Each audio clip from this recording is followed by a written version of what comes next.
So this is the deep dive workshop for the holistic approaches to integrated energy system planning. This is to bridging the gap for technology policy and sustainability. So this session is organized by ADB with the International Atomic Energy Agency, the Economic and Social Commission for Asia and the Pacific, the Climate Compatibility Growth, Compatible Growth, and the Sustainable Energy for All. So to open this session, may we call upon ADB Senior Sector Director for Energy, Priyata Wijatunga, to deliver his opening remarks.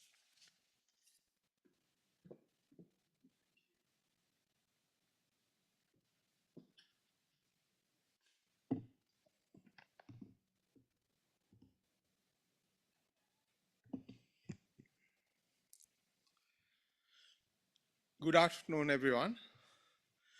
On behalf of the Asian Development Bank and our esteemed partners, the International Atomic Energy Agency, IAEA, we call it, the Economic and Social Commission for Asia and the Pacific, ESCAP, Climate Compatible Growth, CCG, and Sustainable Energy for All, SE for All, we welcome you to this deep dive workshop on holistic approaches to integrated energy system planning. Energy is more than just a commodity. It is the backbone of economic growth, social development, and environmental sustainability. It powers our industries, lights our homes, and increasingly defines the trajectory of our climate future. As we gather here today, we are reminded that the path to a sustainable energy future is not linear. It is complex, interconnected, and requires a systems-level approach that bridges technology, policy, and sustainability. This workshop is designed to explore exactly that. Since 2023, the ADB, in partnership with IAEA, has conducted regional workshops on integrated energy systems planning. These workshops aim to capacitate our developing member countries in using the message tool, the modeling tool which we use for integrated energy planning, for integrated energy system planning. These workshops have been held in Southeast Asia, Central and West Asia, South Asia, and the Pacific. These workshops have contributed to the development of expertise in energy supply systems modeling and the evaluation of future sustainable energy development options. These workshops enhance the participants' knowledge of the national modeling frameworks for energy supply systems and identifying critical data requirements for such analysis. Today we will delve into real-world case studies where integrated energy systems planning has been applied to support developing countries in their pursuit of reliable, affordable, and low-carbon energy. These examples will highlight how different modeling tools and methodologies tailored to national context can guide investment decisions, inform policy, and ultimately improve lives. But beyond the technical, the session is also about collaboration. We hope to bring together diverse perspectives, from international agencies to regional experts, to share knowledge, identify synergies, and build partnerships that can accelerate progress. Over the next few hours, you will hear from leading voices in the field.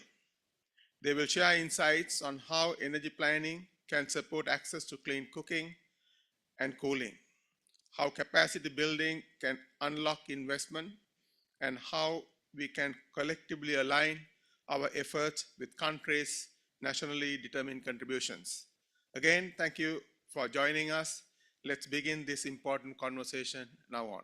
Thank you. Thank you very much.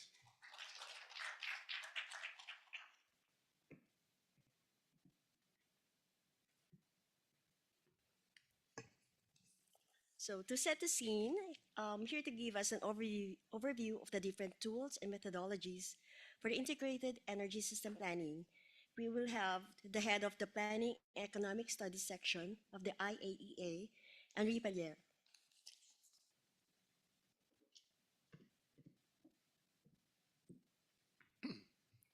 So good afternoon, ladies and gentlemen, and thank you for ADB for putting together this session.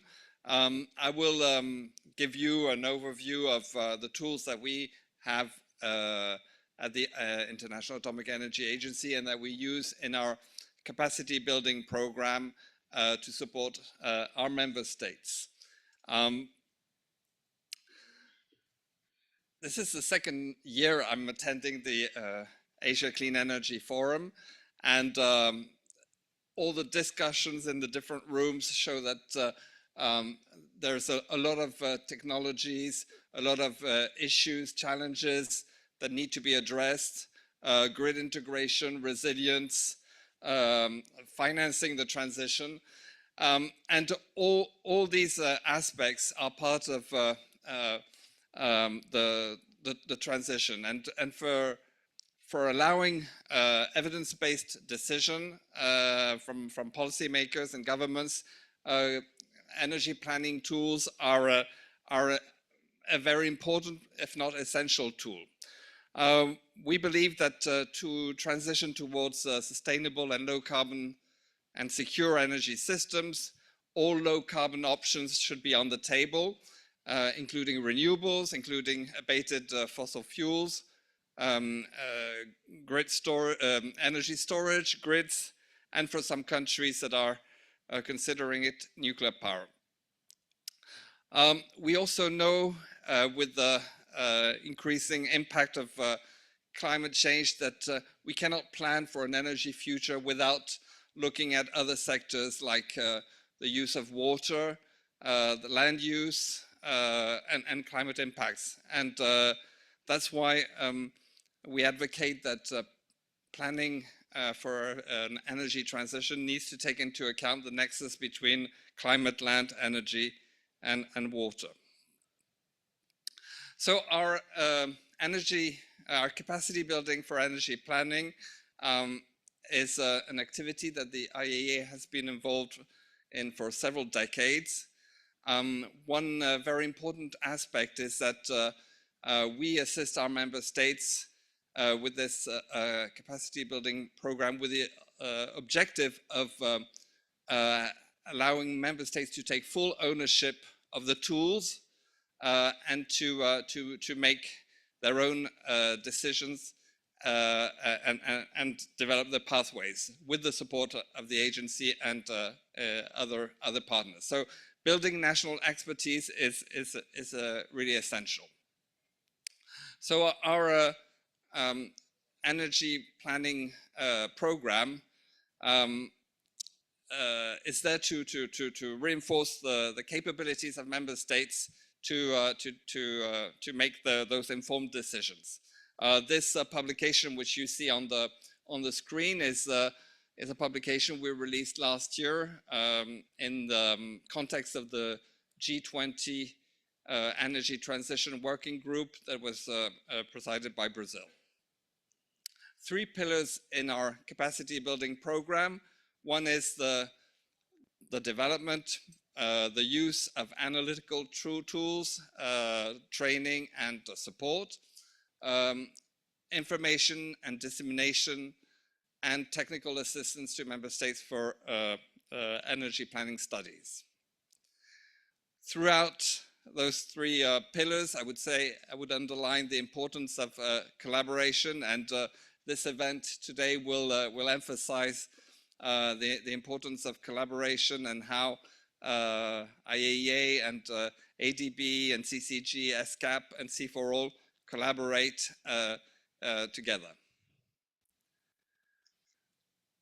Our work relies on a number of I would say steps or options. We provide distance learning, we provide field trainings, expert missions, advanced trainings for those that already have had initial trainings, teach the trainers, fellowship programs, continuous support and the use of external supports, external experts, given the fact that we as other organizations involved in capacity building have limited resources, and collaboration is also one way of leveraging our efforts. So just a few numbers from last year's program at the IAEA. We conducted 33 training events throughout the year, and we trained 400 professionals from 92 member countries. And a little later, I will give you an overview of the trainings we have done over the last couple of years in collaboration with the Asian Development Bank. So we have a set of tools that cover the whole, I would say, spectrum of energy planning, from the development of energy statistics, energy balance, a tool to evaluate and project energy demand depending on different scenarios, an energy supply optimization tool called Message, and then a number of other complementary tools. I won't go into the details of all these tools, but we will have the opportunity during the discussions maybe to talk about different aspects. Or I think what's mostly important is not so much the name of the tool, but what it does and how these tools work together and complement each other. So an important part of energy planning is, of course, how do you project future energy demand, especially for scenarios that are in line with the sustainable development objectives. So this tool MAED is our tool to provide this energy demand analysis and projection. And MAED, I will skip this tool, is an important step before the use of our energy supply optimization tool, Message, which includes as inputs these energy demand projections, but also, and this is where for each country it's a different set of options, the technologies that countries are looking at, their characteristics, including cost and performance, and technical and policy constraints that a country may have. And in terms of outputs, it provides the final energy supply structure, calculations of emissions and waste streams, so including CO2 emissions, and a number of indicators like land use or resource use. And very importantly as well, before to allow for decisions regarding investments, the costs of the different scenarios that have been calculated. I was mentioning a number of other tools that countries need is, for example, the analysis of the financial viability of different power generation projects. So we provide training on a tool called FinPlant.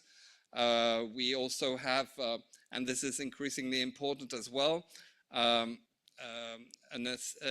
quantification of the macroeconomic impacts of investment decisions.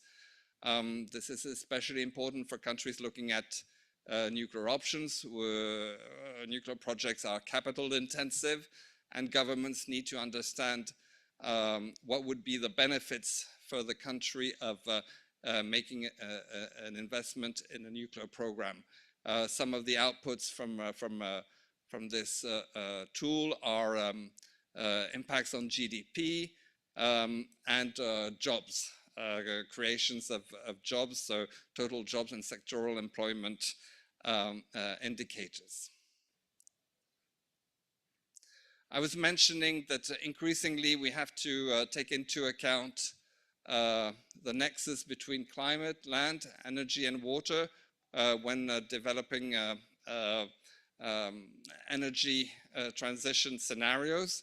So there's a methodology that has been developed in collaborations with the different UN organizations and partners called the CLUE framework. This is, I would say, very important to manage from a modeling point of view the different possible contradictions in, for example, the use of land for energy, land for agriculture, the use of water for cooling thermal power plants, or the use of water for agricultural or other uses. So we have been developing a number of publications related to integrated energy planning within this CLUE framework. We have a number of publications that are available on the IAEA website. And currently we have a large project in Latin America and the Caribbean covering the period 2024-2027 with a focus on this CLUE framework. And this is a project, a regional project that's carried by the International Atomic Energy through our department, Technical Cooperation Department, and it involves 17 countries.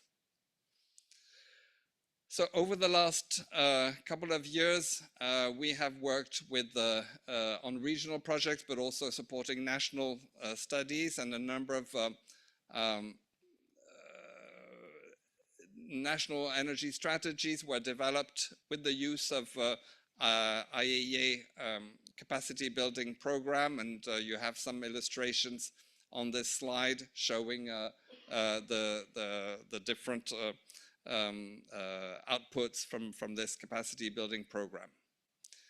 I had the opportunity earlier in the week to also talk about a project which we have been partnering in.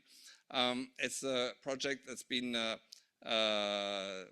that's led by the African Union Development Agency. It's sponsored also by the European Commission, and it's the development of the Continental Master Plan for Africa. There are two organizations that are providing modeling expertise. One is the IAEA and the other one is the International Renewable Agency. I would say the overall objective is to develop a master plan of the grid connections between the different electricity pools in Africa, as well as to plan for the supply options to meet the objectives of the Africa Agenda 2063. So we provided training on our energy supply tool message together with IRENA, which also uses the same tool. And we're currently working with the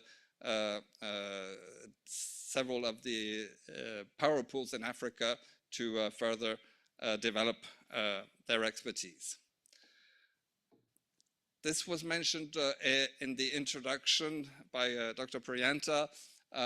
Collaboration is an important part of the capacity building and energy planning that we want to provide to member states. And you have a number of logos of partners with which we're working, and several of them will be speaking today in this session.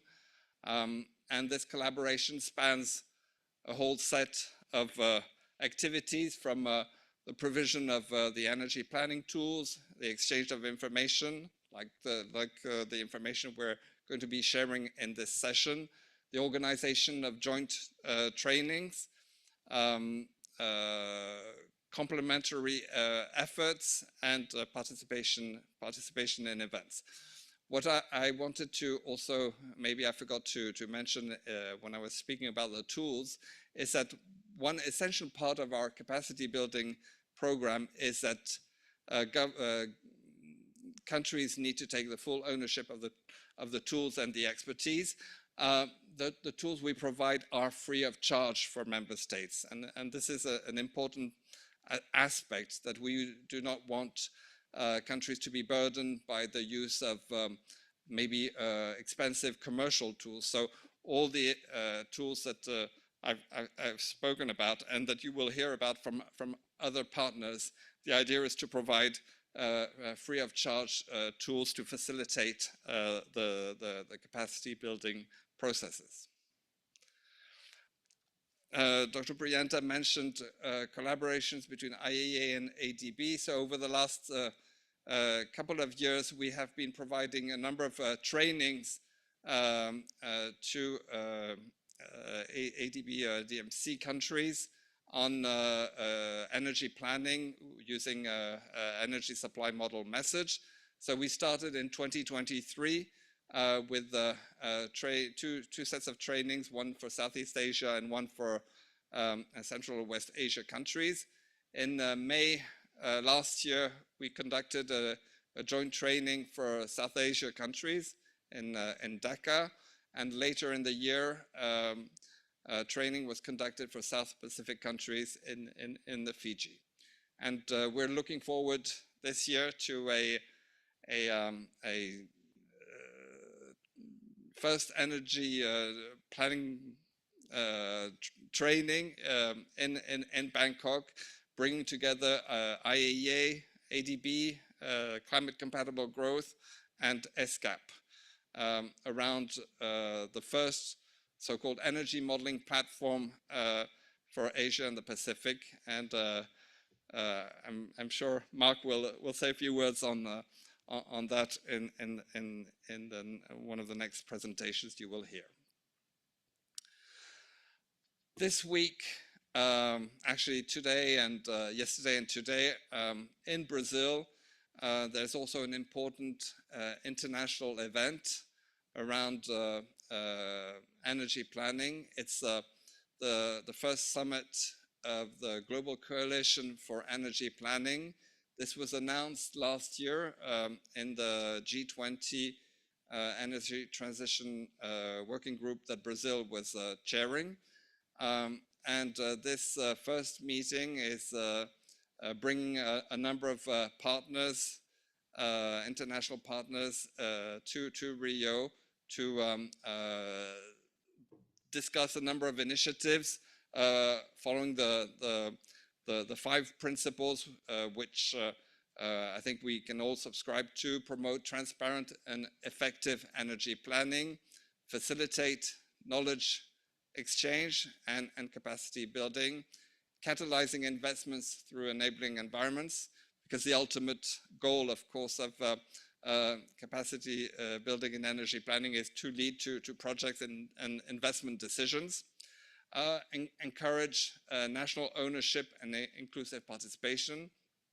We are not doing studies for other countries. The countries should be able to take full ownership of the tools and the studies, and very importantly, to through international collaboration, leverage existing initiatives and partnerships. So I think we have a number of colleagues from the different organizations that are here that have attended or are attending this this first energy planning summit. So we look forward to very positive outcomes. And with this, I would just like to finish. This is a QR code to our publication, which describes the IAEA capacity building program. You will find examples, you will find description of the tools and the different partnerships with which we're delivering this capacity building program. So thank you for your attention.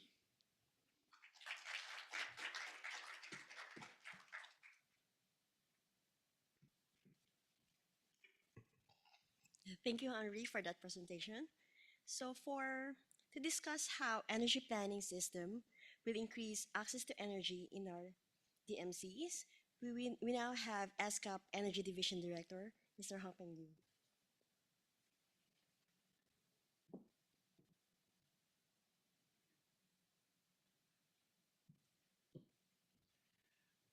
Thank you. I think after Henry, he already gave a very detailed introduction about how this different kind of modeling and for long-term energy planning. So for my presentation, I will focus mainly how we are, use this kind of tool to support member countries to increase access to energy, in particular to transit to sustainable energy with focus on accelerate SDG 7 in Asia and Pacific.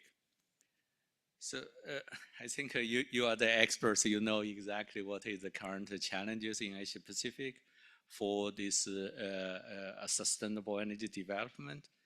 And we, as everyone mentioned the number, 67 million population without access to electricity, nearly 1 billion population without access to clean cooking. At the same time, the high reliance on fossil fuels and also the climate change impact for this region, especially a lot of natural disasters caused by climate changes. So why we have this energy system planning? I think Henry also gave a very good overall overview. And what we focus in ESCAP is, in 2018, we got the mandate from member states. It's mainly to support our member countries to develop their national SDG 7 roadmap. In 2015, the member countries agreed the 2030 Agenda for Sustainable Development with the 17 Sustainable Development Goals. So the Goal 7 is focused on affordable, reliable, modern, clean and modern energy. What we are doing is to support the country to develop their SDG 7 roadmap, which is to use the modeling exercise and to identify the gaps of their existing national energy plans and strategies between these existing national plans and the target of SDG 7. SDG 7, there are three targets for universal access. Second one is for substantially increase of renewable energy in energy share, and third one is energy intensity to increase energy efficiency. So that's where when we do this national SDG 7 roadmap, we really just adopt this integrated energy system planning approach. It's holistic and cross-sectoral. Like you compare this kind of energy supplies for electricity, cooking, and cooling and transport, and at the same time use this modeling scenario-based modeling exercise to account the different target.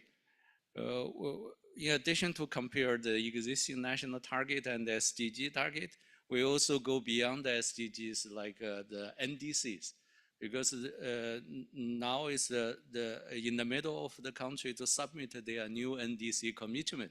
So we also use this opportunity to help the member countries and to use this kind of methodology and to see how much they need to achieve their NDCs, what will be the potential from different sectors. And also to address the energy poverty and the equity issues. This will be the social impact from energy transition. At the same time, multi-stakeholders involvement. From the beginning of this exercise, we invite all the relevant stakeholders from different ministries, from civil society, to have a consultation to understand what their concerns based on the existing national strategy, how they expect, through this exercise to provide more quantified and also detailed analysis for this. And I think Henry mentioned about the different modelings. I think this modeling exercise is the core of this energy planning. And they will inform the decision makings and also the future scenario planning essential for the planning, as I mentioned, the SDGs and the NDCs. When we do SDG comparison, we don't only do SDG 7, we also compare the other SDGs, for example, this SDG 13 for climate change, and also SDG 6 for water, and also SDG like 17th partnership. So it's try to integrate the different kind of SDGs into this energy exercise for planning. But at the same time, we also realize the limitation of energy modeling in different aspects. The nature, the static nature of models, different model, you always get a different result. Although you have a different kind of scenarios analysis, but it will provide you some kind of these ideas, at least quantified result, and also at the same time geographic and sectoral limitations, and uncertainty and assumptions, because the assumption will decide what kind of result you have, and also the data and the data quality. That is always a big challenge when we start this exercise at a country level, especially for developing countries. We always struggled to get the reliable and quality data. And I really think that could be also the future priorities. We have to focus on how to improve the data quality. And also about availability. And another thing is difficult, for the social factors. How you fit in, factor in these social factors, and when you do this analysis, what will be the impact of the social aspect? So what we do in ESCAP uses like a tool we call the National Experts SDG tool for energy planning, next step. So that's really the focus we are doing the energy planning. Of course, I know the long-term energy planning for energy sector for all the countries are very important. But for our exercise, we specifically focus on SDG 7 up to 2030. That's where we started from 2018 until now, 2025, but still we have 5 years to go to 2030. And this is the time frame for SDG 7. But then we think the next step will be the NDCs, and also some countries even asked to go to up to 2050. They are net zero kind of plan. So this tool will be used for both purposes for SDG 7 and beyond. So this is integrated tool to assist policymakers, especially at the country level, to inform them about the policy decisions and how you achieve SDGs. When you do this analysis, you identify the gaps with the national energy plan and the NDCs about how you address these gaps. With this tool, you can analyze this, the gaps, where the gap exists, and then how you just fill the gap with the policy recommendations, with the different kind of technologies, and then how you just find, how much investment you need to achieve this target. And this is the basis we use the tool to develop a national roadmap. And also this we use the LEAPS as a model to develop this tool.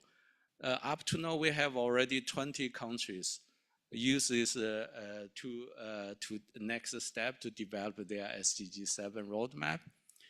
And we also have a number of countries in the pipeline and to develop their national roadmap. So these are the countries actually we worked with them. And there are a number of subnational level, like cities. There are 3 cities in the Philippines. Actually, they approached us. They want us to help their cities roadmap and for energy transition. So that means the tools can use at the national level and also the subnational level.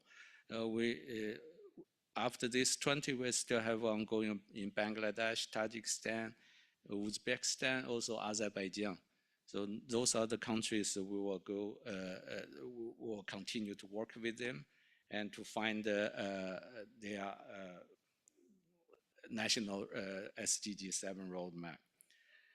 Actually, the next step, the framework which helps the modeling energy emissions and the economics to analyze a range of policies and options for their suitability. That is mainly, linked with the different sectors. The framework is unique in a way that is no other tools look at this, developing policy measures to achieve SDG 7. So this is dedicated. We use SDG 7 and to develop this, to use this tool to develop the policy recommendations and also the technical options. So one key feature is a backcasting approach to energy and emissions modeling, which is important in planning for SDG 7, where the trajectory is developed backwards from the 2030 target to the present day. From the backward up to 2030, the target, so what you achieve, that is exactly set up already by SDG 7. And then you backward to analyze how you achieve this and what are the different kind of approaches and options. So the first step is the energy and the emission modeling. As I mentioned, this next step begins by developing a model of energy systems for each scenario and defining the technical options in terms of the final energy, electricity and heat requirement by 2030. And the possible generation supply mix and the emissions from these applications, and also the size of investment needed. So the energy and the emission modeling component is used by many countries. This LEAP, the low emission analysis platform.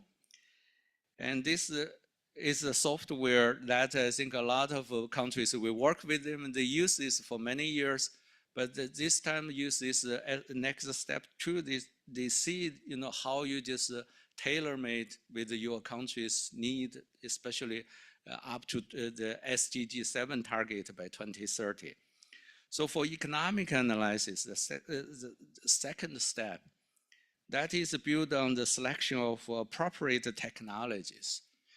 Through an economic optimization process, which identifies the least cost options from energy supply for the country, and a comprehensive assessment of selected power generation technologies. It's dependent on the resources from different countries and what will be the options for power generation and what kind of resources you use.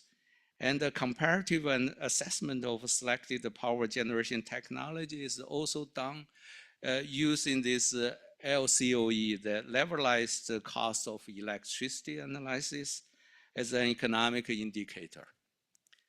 So this provides policymakers with the insight into the cost and the benefits of the economically attractive technology options. That's exactly, provide this kind of options, and then they understand, they will see what will be the economic and cost and benefit. So allowing better allocation of the resources and better informed policy decisions. So while the economic analysis has been kept in the simple level, it contains enough information to support the policy recommendations.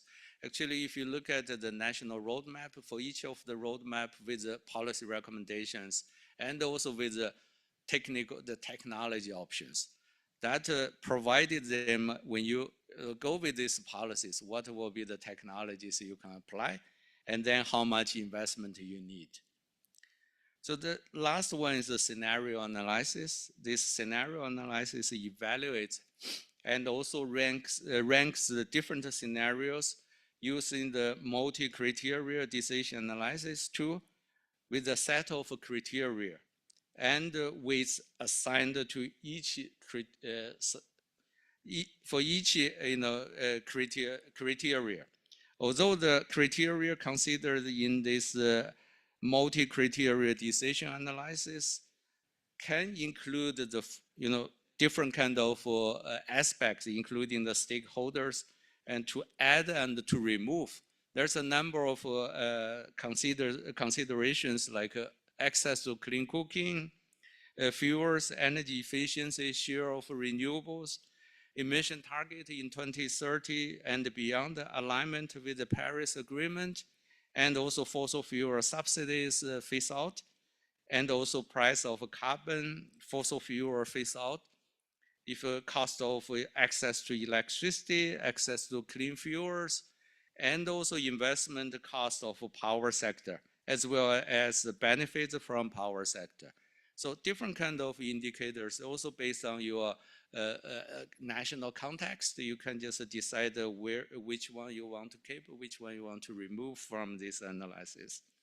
So this step, for scenario analysis, is also performed using the next step online portal. Actually, next step is online, is available online.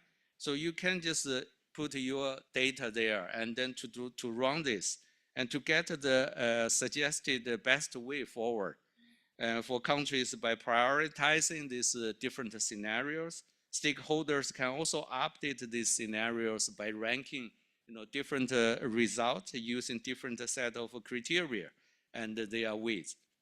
So the top ranked scenario from this exercise is used to inform the government policymakers for possible energy transition pathways in different countries. So every time when we do this at the national level, this is also along with the capacity building. Actually, we work with the different stakeholders. We also work with them and to use this opportunity to have capacity building activities built in along this development of the national roadmap. And this is a data, one of the examples how the final consumption by sectors in Indonesia, you compare different years and also different sectors. And this can be accessed from anywhere. This is an online tool we provided.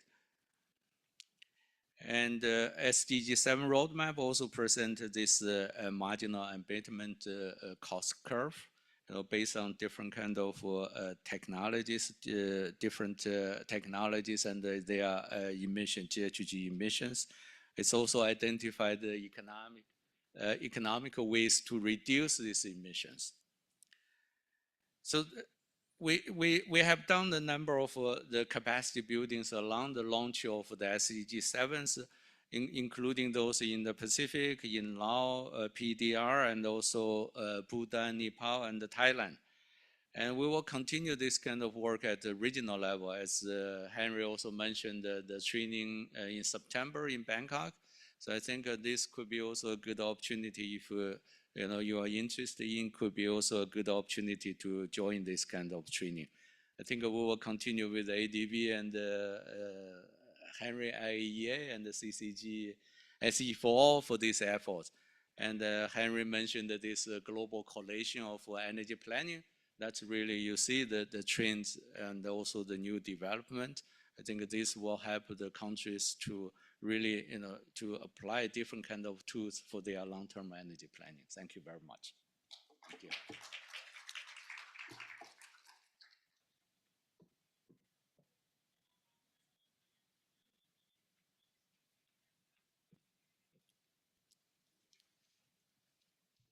Yeah, thank you, Mr. Hongpeng.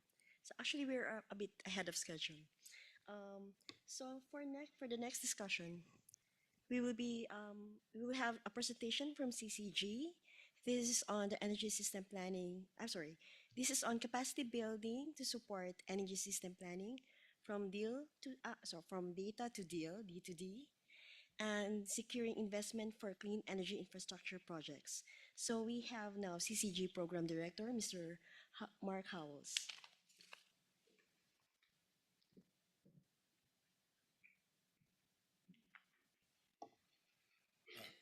Thank you very, very much indeed. It's an absolute privilege to be here, and also a privilege to be able to work with a set of important international organizations. So thank you very much to the ADB and fellow organizers, so SE for All, IAEA, and UNESCAP.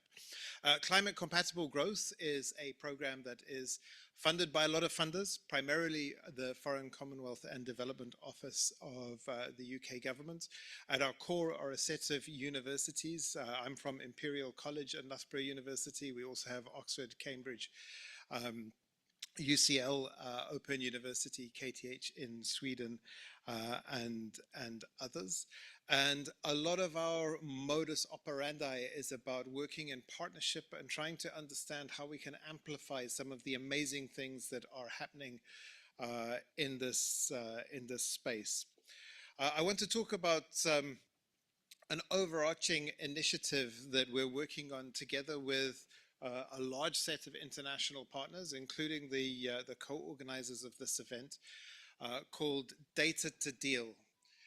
Data to Deal is a term that refers to all of the steps that we need to go through, from collecting data to developing scenarios to doing analytics, policy reform, and then having a look at creating financing and mobilizing finance to make that investment happen, all underpinned by a strong and transparent engagement process.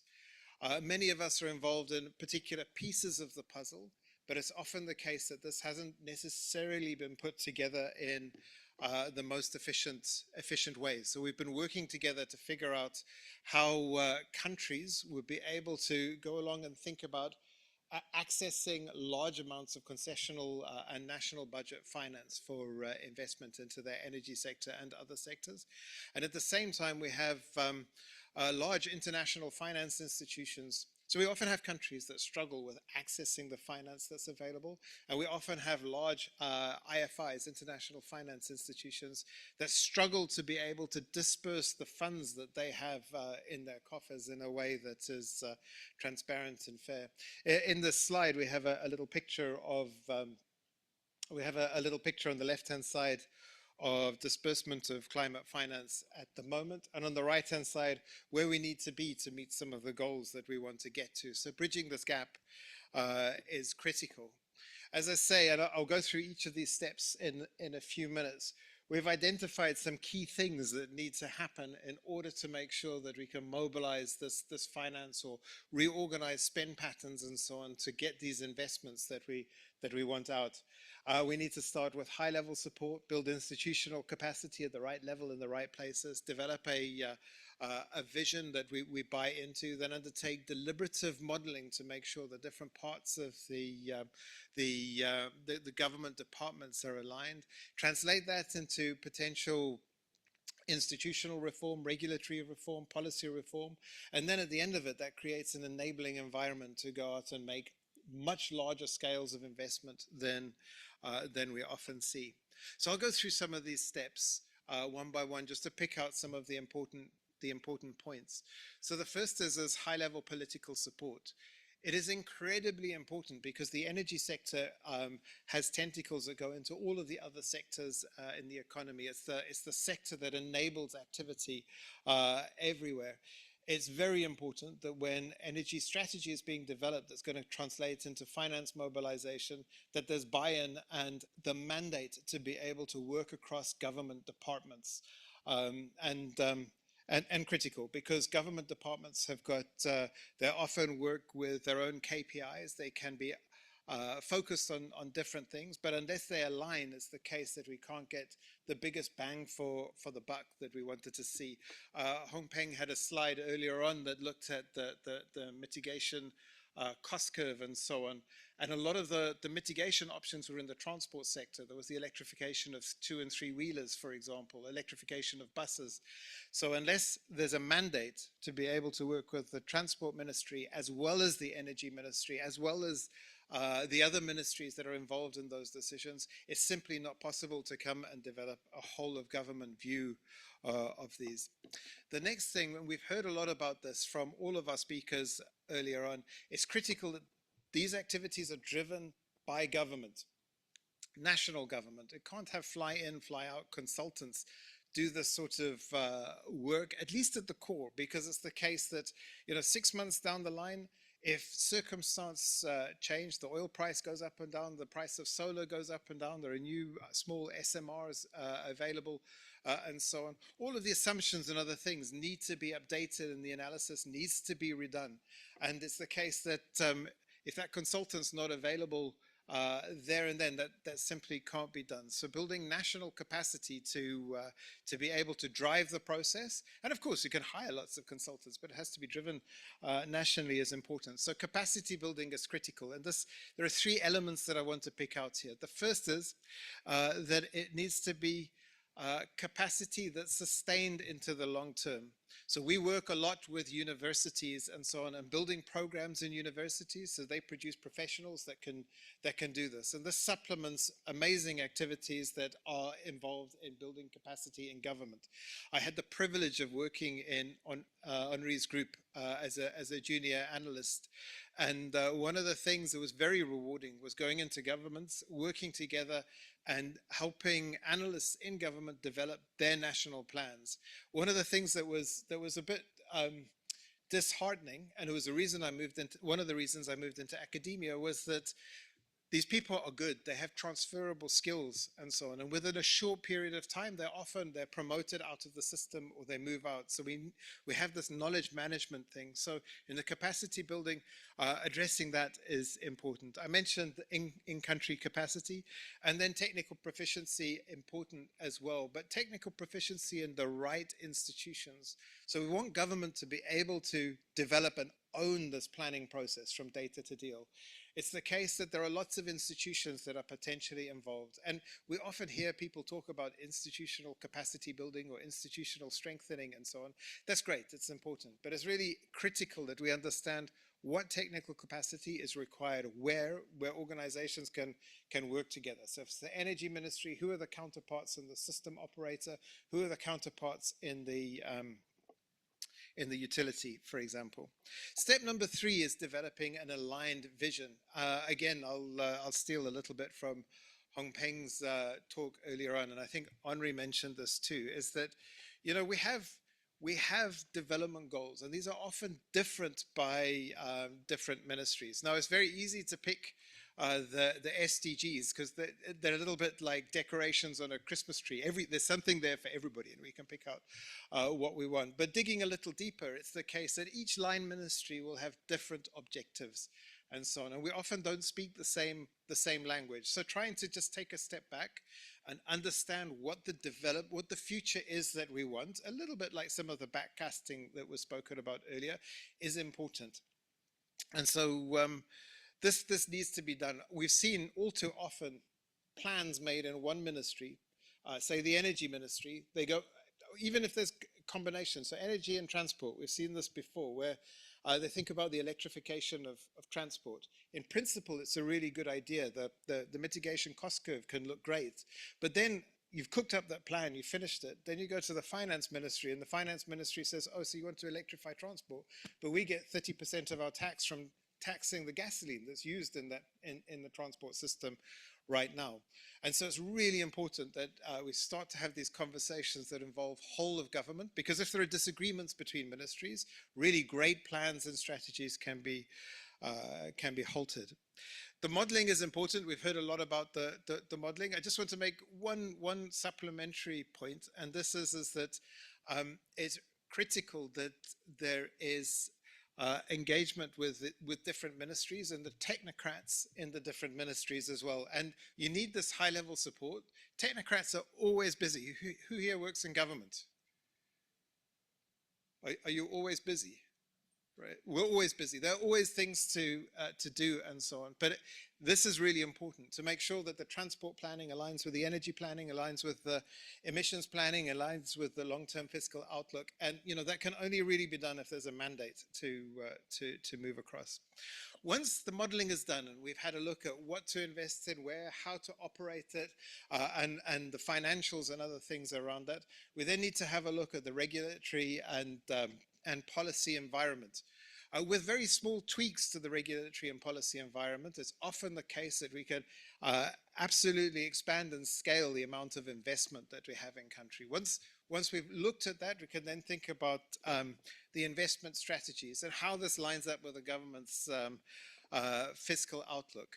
With this in mind, it's incredibly important to, I want to go back to this step with the engagement. With this in mind, it's incredibly important to involve the Ministry of Finance early on. It's perhaps something that we've not been doing as well as we could have later on, because when we get to the financing strategies and so on, by the time we've done all of our planning, it's the case that we know that this is compatible with the Ministry of Finance's outlook. The Ministry of Finance is a key player because it holds the bilateral relationships with the development banks as well as the purse strings and so on nationally. So having this link up is important. And this requires careful thinking. Energy planners speak one language.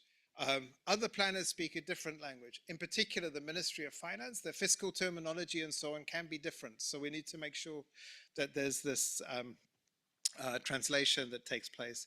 I'll spend a little bit of time talking about the tools and so on used in the modeling. As I say, we spend a lot of time working together with international organizations and others. So many of these tools are developed by other folk. We spend some time maybe doing a little bit of support and so on, just helping make sure that these tools are open source and free.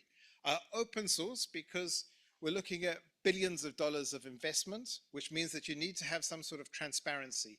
If you don't want investors to come back into your country and redo all of the analysis because you're using closed source software, it's useful to be able to have it as open source because you can redo things very quickly. And just some of the key characteristics. Now, you can use any tools out there, and we've heard great examples of different tools, but we often want to know what the future demand of electricity and energy will look like. We want to think about how you get the best bang for your buck. So if you've got a scenario in mind, how do you arrange the different investments in a way to get the most out of them? We use osmosis for that. Lots of tools can be used for that. We're very interested in power system flexibility. So MIDE was developed by the International Atomic Energy Agency. FlexTool was developed by IRENA. So we can understand, can we fit the renewables into the system or not? We've seen lots of planning mistakes where the intermittency of renewables has not been carefully accounted for. If we want to have a look at these larger system-wide effects, we heard from Henri about clues.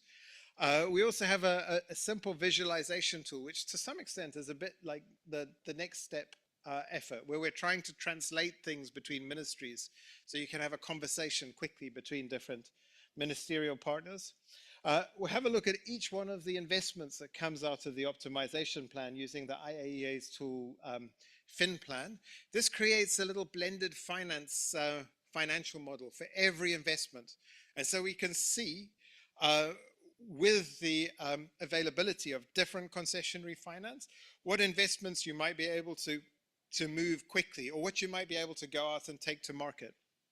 And then we have another tool that's critically important called MinFin, which is directed at the Ministry of Finance. And this helps us think about, well, what kind of tariff levels are required to support the new investments into the future? We have many countries that are stuck because they have tariffs that have been determined with one set of criteria. At the same time, you have other criteria necessary to bring in new investment. And we can have a look at the trade-off and so on. There. This workflow is being extended, so folk can pick out the tools that are important to them. I want to mention a couple of things here that have been added. So FFRM is short for the Fossil Fuel Retirement Model, which has been developed by the World Bank. As many of us transition to cheaper nuclear, cheaper renewables, cheaper energy efficiency and so on, it's the case that we may have stranded assets. And we need to understand, if there are fossil fuel stranded assets, what the delta is with moving away from long-term commitments that might have been put in place with long-term power purchase or fuel purchase agreements and so on. So we can quantify that and make sure that there's sensible recompense. Another couple of tools that are potentially interesting, I'll draw your attention to FinTrack at the bottom right. What this does is for every country, gives you a scan of what climate finance is available. There are large amounts of climate finance. from which IFI, and what are the terms and conditions of that finance as well? How much of it is grant, how much of it is low income loan, and so on. So we can go all the way from data to developing those deals. There's an analytical workflow. You're more than welcome to have a look at that. Of course, all of this fits inside of an ecosystem of tools and training that have been developed with partners that are in and around this room. As I mentioned, one of the things we try and do is work together to create open source, easy to use interfaces, and then behind that is some complex analytics. There are some very good open source tools out there, for example, but they require you to be a Python programmer to be able to run them. And that's just not something that's going to happen if you're going to be working with technocrats and decision makers in government right now. So we have to make sure that while we have the best in class stuff happening in the background, and the foreground, we have something that's as easy to use as a nice app on your mobile phone. We've worked together with all of the partners that I mentioned earlier on as well, and putting together courses online. The demand is so high. We heard from Henri about the number of people that have been trained face to face. There were impressive pictures in Hong Peng's presentation as well about the number of face-to-face trainings. In order to scale this up, we've developed these online courses with partners, so folk can go on, they can download them, they can include them in their curricula if you want to build up capacity in universities, or do them yourselves. We've had more than 500,000 downloads of these courses. So it's a case that demand is high.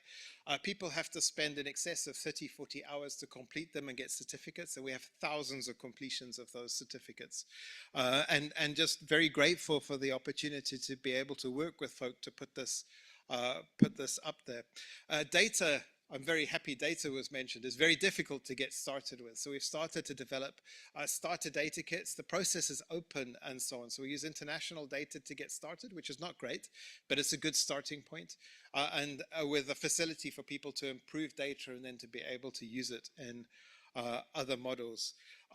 Again, we have in these energy modeling platforms, I think we've trained close to 1,000 people in person with them, with international organizations, including SE for all and IAA, World Bank, and others. This has been great and it's been useful. We've had these events in Latin America. We have a global event. We have an event in Africa. Last African event, it was a case that we had 300 applicants apply. We had to turn 200 of them away just so we could make sure that it's the case that for the 100 that were remaining, we could provide really good quality service. But the demand is high. Folk who apply have to finish the 30, 40 hours online course. They have to have a letter from the Director General or from their dean saying that they're developing policy studies or they're doing something in their university to develop courses and so on. And still we can't meet that demand. So this is expanding, and very, very happy that this was mentioned a couple of times. In September, we'll have the first energy modeling platform for the Asia Pacific, hosted in the UNESCAP buildings and the Asian Institute of Technology with the ADB and the IAEA. If you want more information, please click on the QR code. I really like the Google QR codes. They put a little dinosaur in the middle there. I'm not sure who they're making fun of, if it's artificial intelligence making fun of humans or not. Data to deal, okay? Now, lots of people can do studies. You can get lost in studies. There are lots of interesting things to do. We put this together because we're interested in helping governments have a clear line of sight to finance mobilization, and also IFIs to be able to go to governments and say, here are a set of processes and principles that we know will work. Once you've developed these plans and strategies that are compliant, it's the case that your probability to get access to finance is much higher. So we've been running these case studies with the Inter-American Development Bank. And just some examples from some small countries: Costa Rica, $2.4 billion mobilized; Chile, $2.2 billion; Dominican Republic, 6.5 billion; Uruguay, 0.8 billion. And I always sort of smile to myself a little bit when moving between different parts of the world. I think the city of Manila has a greater population than any one of these, than most of these countries, and so on. And that's just here. It's the case that the potential in terms of population demand and other things in the Asia Pacific is much, much higher. And very grateful to be working with the Asian Development Bank on D2D and its deployment. So if all of that, if there was a lot of information there, please know that this is all structured in a way so that we can get access to high levels of finance. And we need case studies like this in order to get the high level buy-in that we need. There are some more dinosaurs there, but if you click on with your phone, you'll get access to the case studies. So if you want to see what happened in those places, the presentation is available online as well. I believe those are all there, including the steps that were taken, which mirror what has been spoken about earlier on. I'd be remiss and wrong to sort of package this as a climate compatible growth thing. It certainly is the case that this all comes from experience and shared learning from a large number of organizations and champions and others out there. And in the Global Coalition for Energy Planning effort that you saw earlier on, it's the case that we're working with some 20 international organizations to develop best practice guidebooks on those 7 steps. So if you want to have access to those and to understand what's potentially there, but also then to reach out to those international organizations and so on, there's a conduit for that. And that work will continue into the future. So some key takeaways, I think I'm bang on time, is really important for international organizations that are supporting low and middle income countries to develop credible investment cases. And it would suggest that thinking about structuring activities around that type of data to deal topology is helpful. Also critical, and just reinforcing what folk have said already, that nationals need to be technically equipped so that we can develop consensus-based, nationally owned strategies going forward. This will not happen from the outside in. It must happen from the bottom up. Because we need to coordinate across government to develop a whole of government cost-benefit analysis that the finance ministry can buy into, and we need to have a vision that government buys into, there must be a high-level political support for this to work. And something that I want to push a little bit, just because I come from a university setting and so on, critical that the country has the capacity to develop these skills into the future, so that capacity gets built, but the potential to sustain that capacity building is in place. So with that, I'd like to thank you very much for listening to this presentation, but also thank you very much for the international organizations and others and governments and so on that we have the privilege of working with. Thank you.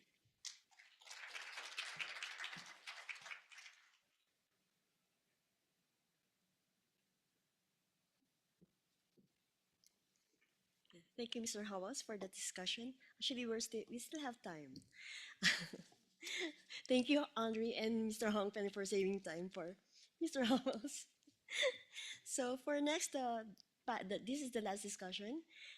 This is going to be presented by Jacqueline Land, the Director for Southeast Asia. I'm sorry, Asia for SE for All. She's going to present energy planning systems for Global South energy transition and investment.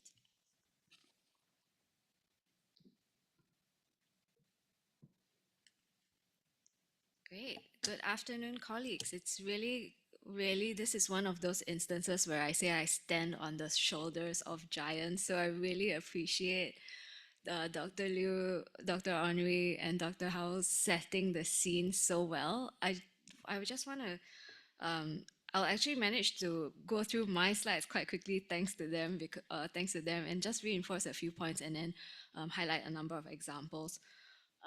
So for those of you who are not familiar with Sustainable Energy for All, just really quickly, we were set up by the United Nations Secretary General in 2011 with the express mandate to deliver on Sustainable Development Goal number 7. Now, how do we do this?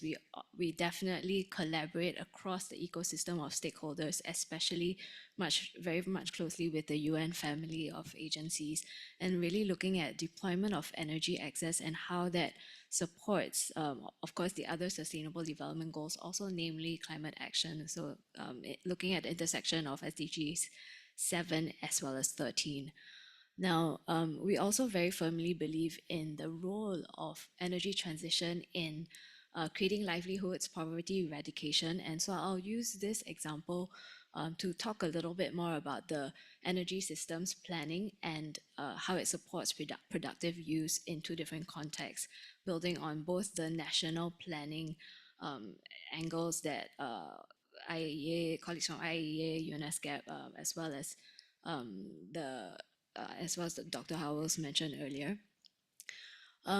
So here I just really want to reinforce, and you'll see a repetition of some of the tools that have been mentioned earlier, namely osmosis in our sustainable energy for all energy planning systems. This is really an area where I want to reinforce the importance of looking at multi-sectoral planning, taking both a whole of economy as well as a whole of government approach in energy systems planning. In many cases, in fact, the starting point is to look at where the government's economic growth plans and projections are, what kind of some of the key industry growth areas are, and then mapping the energy demand growth as well as the investment needs that are mapping the investment needs that are going to be required in order to support that renewable energy deployment for the demand growth. So here you see that we've got three key pillars for our energy transition planning. I mentioned earlier the people-centered transition, really looking at community engagement, livelihoods creation, and then of course the decarbonization as well as leveraging the climate finance ecosystem as well.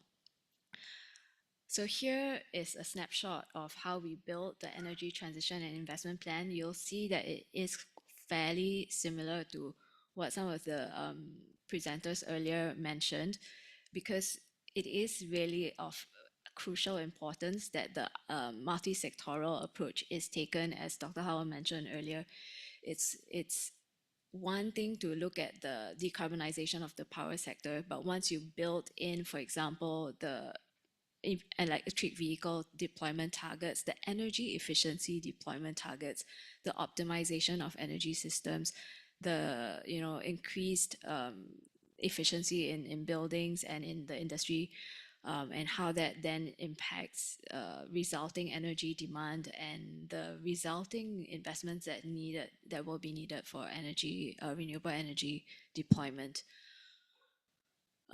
So this looks like a web of very complicated sectors, but this is exactly what it entails when we take a whole of economy approach in energy transition mapping. So through the osmosis model, we also look at how the power sector and what the power generation requirements will look like when we take into consideration decarbonization of transport industry, building sector, and as well as production of advanced green fuels through hydrogen production, if this is an area that the economy is supporting and has excess renewable energy capacity in order to support. So we really leverage this whole of economy systems mapping for the national level energy transition planning process. I'll also talk a little bit about the last mile energy access planning that we also used some of this technology for. But you saw earlier a range of different roadmaps that have been worked on by different partners. The SDG 7 roadmap is one, the other energy transition plans. So in a very similar way for the economies that you see on the screen, we've also completed energy transition and investment plans, where this is really an effort that we start off by having the government understand the whole of economy approach, the need for whole of government buy-in and support. And so what happens typically in each of these energy transition and investment plan process is that we work with both across the energy sector, the Ministry of Energy, as well as the coordinating ministries that are involved in the economic planning, the financial planning processes, as well as just really looking at some of the key economic sectors. So the Ministry of Agriculture, for example, if the agriculture is a key economy in the sector, key industry in the sector, or even the Ministry of Tourism in the case of Maldives, for example, where that is a key sector that actually drives a significant component of energy consumption, and therefore the decarbonization needs of the tourism sector is a key primary component of the decarbonization and renewable energy deployment needs for the country as a whole. So very recently, we completed the energy transition plan and launched it in our sustainable energy forum, sustainable energy for all forum in March in Barbados. And this is one of the examples where some of the key industries that were required for decarbonization really looked at the electric vehicle deployment target at the country level, as well as some of the key tourism activities, including especially a lot of the tourist ferries that were arriving, and the decarbonization and the refueling of the tourist ferries that were coming in, and how that impacts their renewable energy deployment as well in country. So I already covered a little bit of the detail of the Barbados ETIP, so I won't go into detail here. I know the slides are going to be provided offline later on. So let me go now into the examples on productive use and look at on the clean cooking as well as our powering healthcare initiatives that we deploy, both the on-stove technology as well as geospatial analysis to look at where last mile energy deployment needs are for and enabling last mile energy access. So this is where some of the missing links to achieve SDG 7 as a whole, including deployment of clean cooking, is achieved. So here with the integrated energy planning tool, we really look at both satellite imagery as well as digital tools to identify where some of the gaps are in current energy access, and also to look at where the potential electrification of cook stove can be deployed through identification of currently grid connected households, and then also to look at where, and this is usually you can see from the level of saturation of the green, for example. And so in the particular case of Malawi in this example, we've identified, for example, the dark green grid connected communities where electric cook stoves can be deployed in the immediate term, and then in the medium green communities where some reinforcement in energy access needs to be made before electric cook stove deployment, and then in the light green where they're off-grid and looking at transitional fuels for cleaner cooking solutions, then looking at a potential LPG deployment for those communities instead as a transitional solution. So I've just mentioned the on-stove technology. You saw some examples of on-stove in earlier presenters' slides. This is really one of the ways that we also are able to leverage geospatial satellite data in the same way that I described the mapping earlier.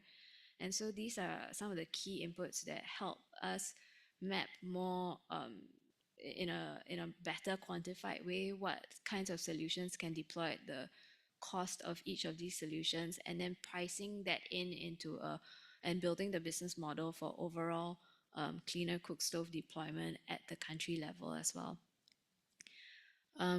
In the example of Fiji, and Hong Peng mentioned earlier the example of Fiji, where ASCAP is also, of course, working very closely with our partners in ADB, looking at the on-stove technology deployment mapping, and then looking at both the electrification capability. So very fortunately in Fiji, we're looking at 92% of potential electric cook stove deployment potential, and then with 8% of LPG and actually no biogas needed in this particular context.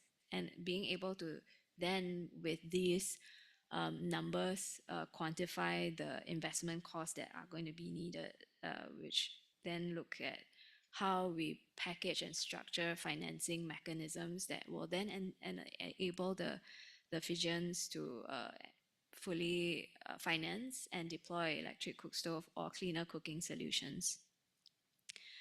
Tanzania is another example, and we've launched our World Food Program partnership. It's a global partnership, and the first example of implementation was in Tanzania on clean cooking transition in schools, where we've been really looking at institutional e-cook stove deployment. So really looking at reducing indoor pollution in schools through electric cook stove deployment, so that we also ensure that the central kitchens for educational institutions are also ensured, and air quality is ensured, and we improve health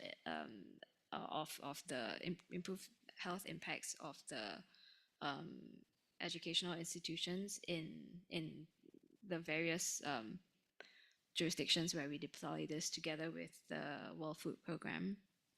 And this is also a good way of piloting this in a both a public procurement setting, but also where we see students as significantly as pathfinders and advocates, right? They'll all go home to their respective households and talk about the e-cook stove deployment and how that has been impactful and beneficial. And those of them that have reduced incidence of asthma, for example, can use that as a very concrete way of advocating for cleaner cooking solutions in their households as well. Now, on sustainable cooling, there's been quite a lot of instances where similar geospatial mapping have been undertaken. In our Chilling Prospects publication in 2023, we used very similar geospatial mapping to look at where the rural, urban poor, and where the high risk populations were, where we estimate about a billion a billion people in the global population are at present at high risk of climate, global warming, health impacts due to the lack of access to sustainable cooling solutions. So really just due to the lack of access to cooling solutions because of their lack of access to energy.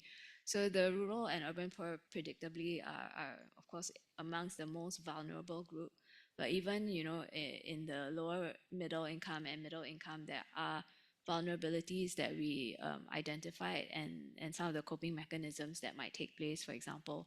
But really, we see this impacting primarily two aspects of it. First of all, of course, health impact as a result of global warming, and without access to cooling and without ability to have thermal comfort in the day-to-day life.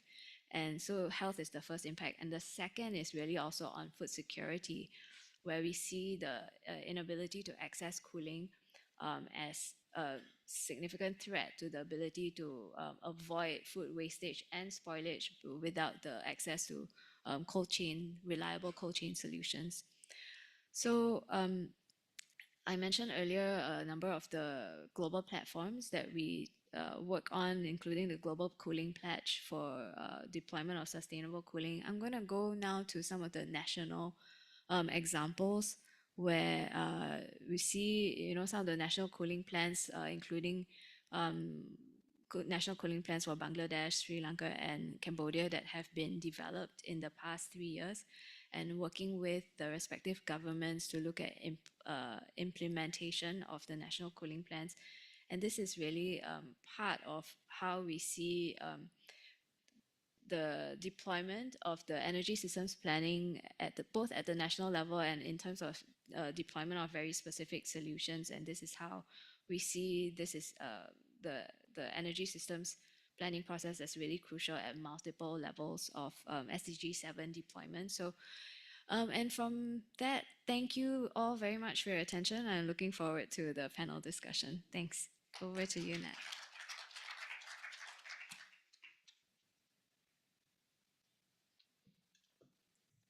So thank you, Jacqueline. So this concludes all the presentations from our speakers. So we'll now have a short coffee break, and then when we return, we'll have the panel discussion. We'll start at 4 for that one. Thank you.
the she said it should be.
So later you can.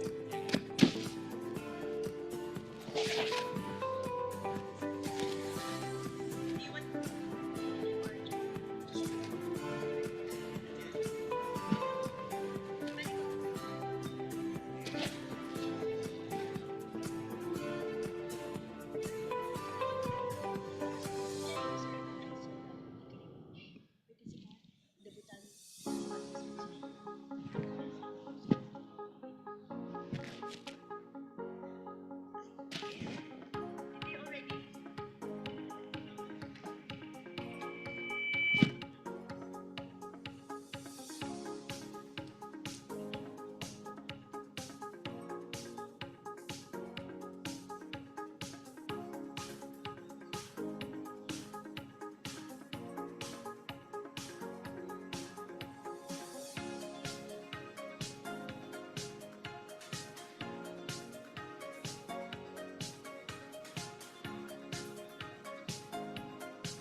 Actually, I don't like it.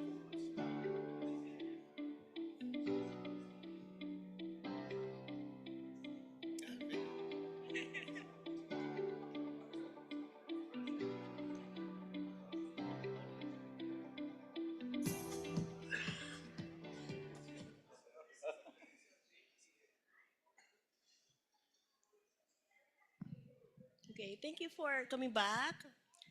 So this now is the panel panel session that will be moderated with by Dr. Ki Young Nam, Principal Energy Economist of ADB. Sir. Thank you. I think, we have a more panelists than the audience actually, so I don't know, too much of the discussion how it is, but the thing is that I hope that, I wish that, I mean, that's my belief that, the more technical with the model, what they know is that our participants, so, we just go through that one. So, it was a great presentation that, all from the different organization, institutions, and they, we're talking about that one. And then, I see that also I was a little bit involved in this, and then, but from the presentation, you might ask why ADB is not doing anything. Yes, we are doing, but we didn't do the presentation because we are not developing model. We are the user of the interface. I don't even use the, and then also, there was a limitation from the ADB side because we are doing the financing of the, all the investment more. When I joined ADB, and now because of changes, all this, NDC targets, and then it was re-emphasized. It is, it is kind of, it takes a kind of a cycle, because at first, before the IEA was the owner of so many modeling tools was because at that time, the IFC from the World Bank as well, IFC was driving very much on the energy system planning. And then they wanted the market to, market-driven, why should the planning should take place? But IEA was still keeping the modeling tools, several modeling tools at that time. And a lot of these models are coming up. Out of there, we have introduced only 2.5 years. I think we had a 4 regional training workshop, capacity building of the developing member countries, government officials. The whole objective from our side was that, you have to understand. I know that there are a lot of cases that it was an introductory course. It was not really advanced course that, initial capacity building of understanding and what needs to be done, how you can interpret, extract the results, so that they can, even if the consultants conducted a study or something, then, at least they can come out with they know what they did and how they can really make use of it.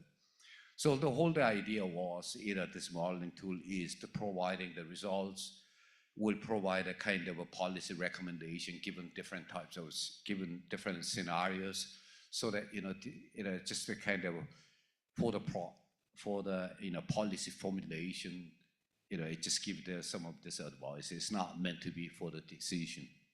So it is also modeling, everybody knows here, it is not so often I received that, that's why I want to make it clear one more time that they said, based on your model and the study, it is not actually happening.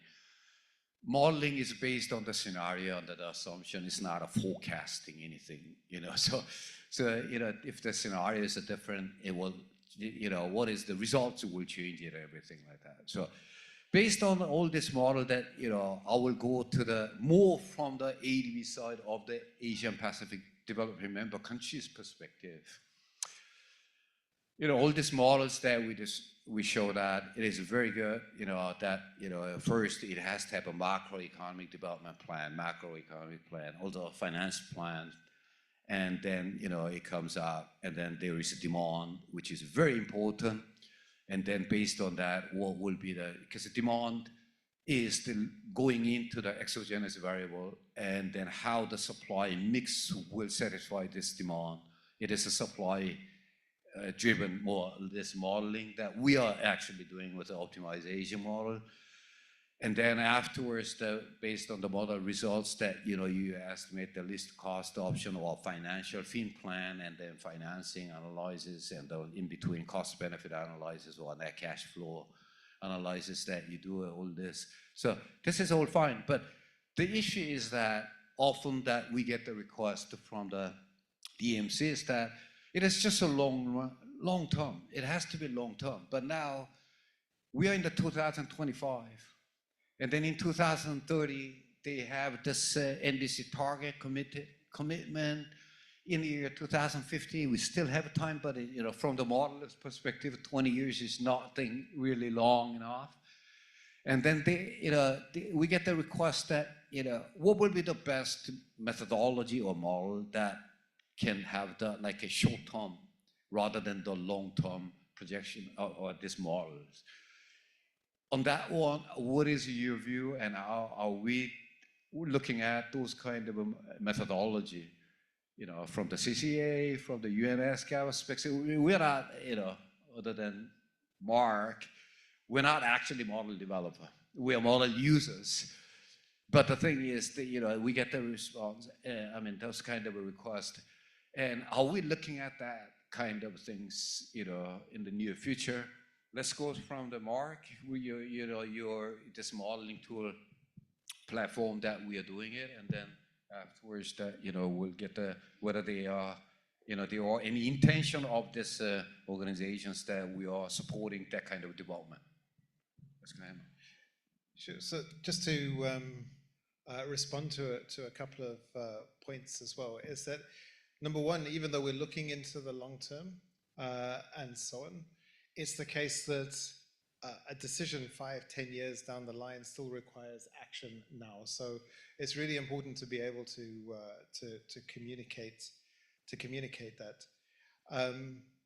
In terms of short-term constraints into these long-term systems, absolutely, this is really important. We've seen lots of work done where people have put large quantities of renewable energy into systems, and it's created problems that weren't foreseen because they were using the wrong type of analysis. And so in the long-term models, something that's really important is to make sure that the constraints that are going to cause issues into the future are at least represented in some way. And there are two ways of doing that. The one is that you create heuristics in the long-term models to look into the future. Otherwise, you have to model like every quarter of an hour up until 2030, which is computationally impossible.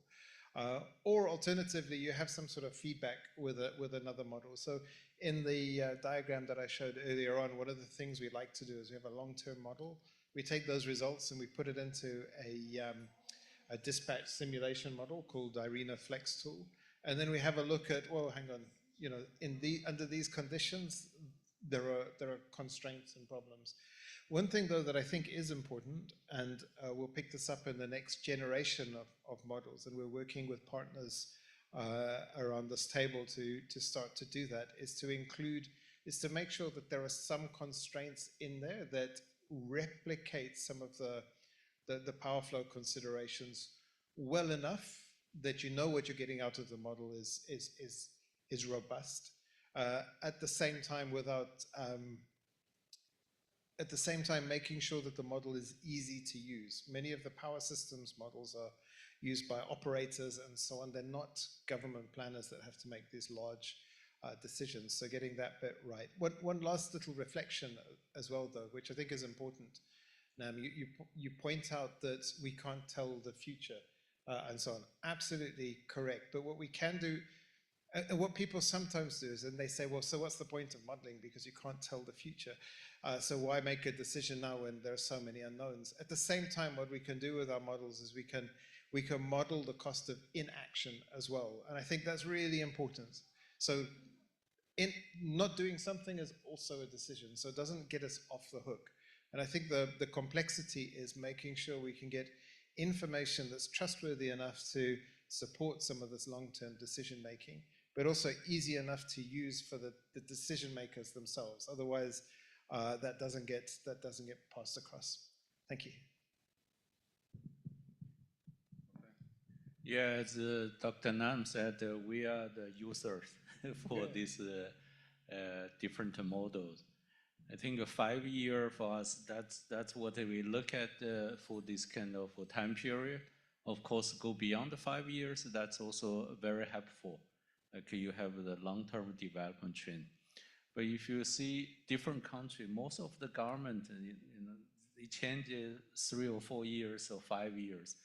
So that is something we cannot control, but based on this kind of data and also this kind of scenario analysis, we can provide something for the policymakers. They can use it for their decision making. When we develop SDG 7, we look at 2030. But when we do this work at a country level, some countries ask that we go beyond 2030 because they have their net zero target, carbon neutral target. And also along recent development of NDCs, they also want to use this opportunity to do the analysis, the scenarios for their NDCs to see whether this is realistic to commit this kind of carbon reductions by this certain period. And from the different sectors, what are the potentials they can commit. So I really think that provides them, no matter how long you can do it, but at least the quantified analysis, they feel is confident, they can move forward with this kind of commitment. So one thing, when we talk about NDCs scenarios, an issue is between the different ministries, as we talked. Most of the countries, NDC is in charge by Ministry of Environment. But for these energy scenarios, it's always from Ministry of Energy. I also see through this exercise, we have the opportunity to bring these different ministries together as we see the cross-cutting issues and also the inter-agency kind of stakeholders consultation that bring the users, the policymakers to see with this advantage, with this methodology, they can have this kind of confidence to work across the ministries and then to have more clear idea, how much they can do it for 5 years and also 10 years. Only because you have a lot of this long-term modeling.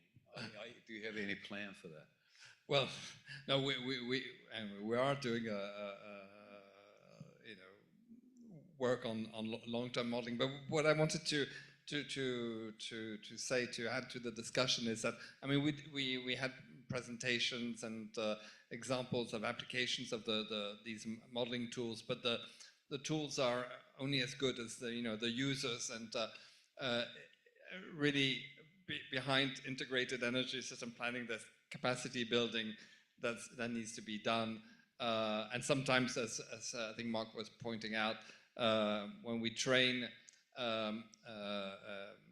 experts in the Ministry of Energy of a given country, perhaps after a couple of years, and especially if they're very good, they will move on to new responsibilities. So it's kind of an ending exercise. But what's very important is I think each tool has their own limitations and advantages, and it's to bring the users together, including users of different tools, and share the expertise, the feedback. We're in the process of developing some guidelines on, for example, how to model nuclear, because it's not always nuclear power is not always well represented in energy system models. So I think there's all that work that needs to be done beyond just the development of the tools, the maintaining those tools, improving those tools. It's also a lot of work on the users and the developers. Well, maybe that's just what I wanted to say right now. Good. I think, Jacqueline, I will ask you a separate question, because as SE4, you're not doing that long-term, more practical integrated system modeling there. just to change it, it's the same line, it's the same thing. Another issue with the modeling exercise is that just like what Mark was saying, as you were saying that, data to deal, right? The most important thing is data, input data. We don't have that. As we know, because I was responsible for the IEA database and, economic database and reference technology database, and when I was there, we always had a hard time of getting this data because all DMCs, ADB development member countries as well, they are supposed to provide to the UN national account statistics, which is energy data is also there. So energy statistics and then UN data will put it into in the correct format on that. And UN data publishes it's 2 years behind. So their official national account statistic, UN statistic is a 2023 data. Unless they changed, I don't know, I haven't seen it for a while. That is the one issue, that data limitation of the member countries. And second one is they are not sufficient data. They don't have disaggregated one. And due to that reason, there is also a limitation of having the energy balance, which runs to the actually, which should go as an exogenous variable of the thing. So demand analysis is very important on that one. So on that aspect, what is your view, what needs to be done in capacity building of that one, and how we are supposed to collect or maintain the data? And from your side, because in particular, you can take the example of the cooling and then, cooking, those detailed data that, because you are not capturing, in fact. Absolutely. Thank you very much.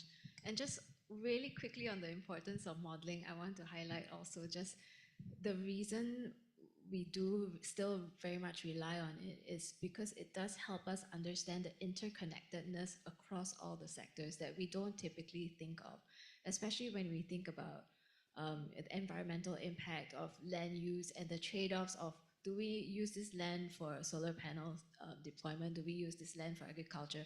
What's the corresponding trade-off? And this is exactly where I think some of the modeling solutions help us make those decisions, but be they in the immediate term or in the long term. Actually, the modeling does help us make some of these decisions and understand the consequences of the trade-offs.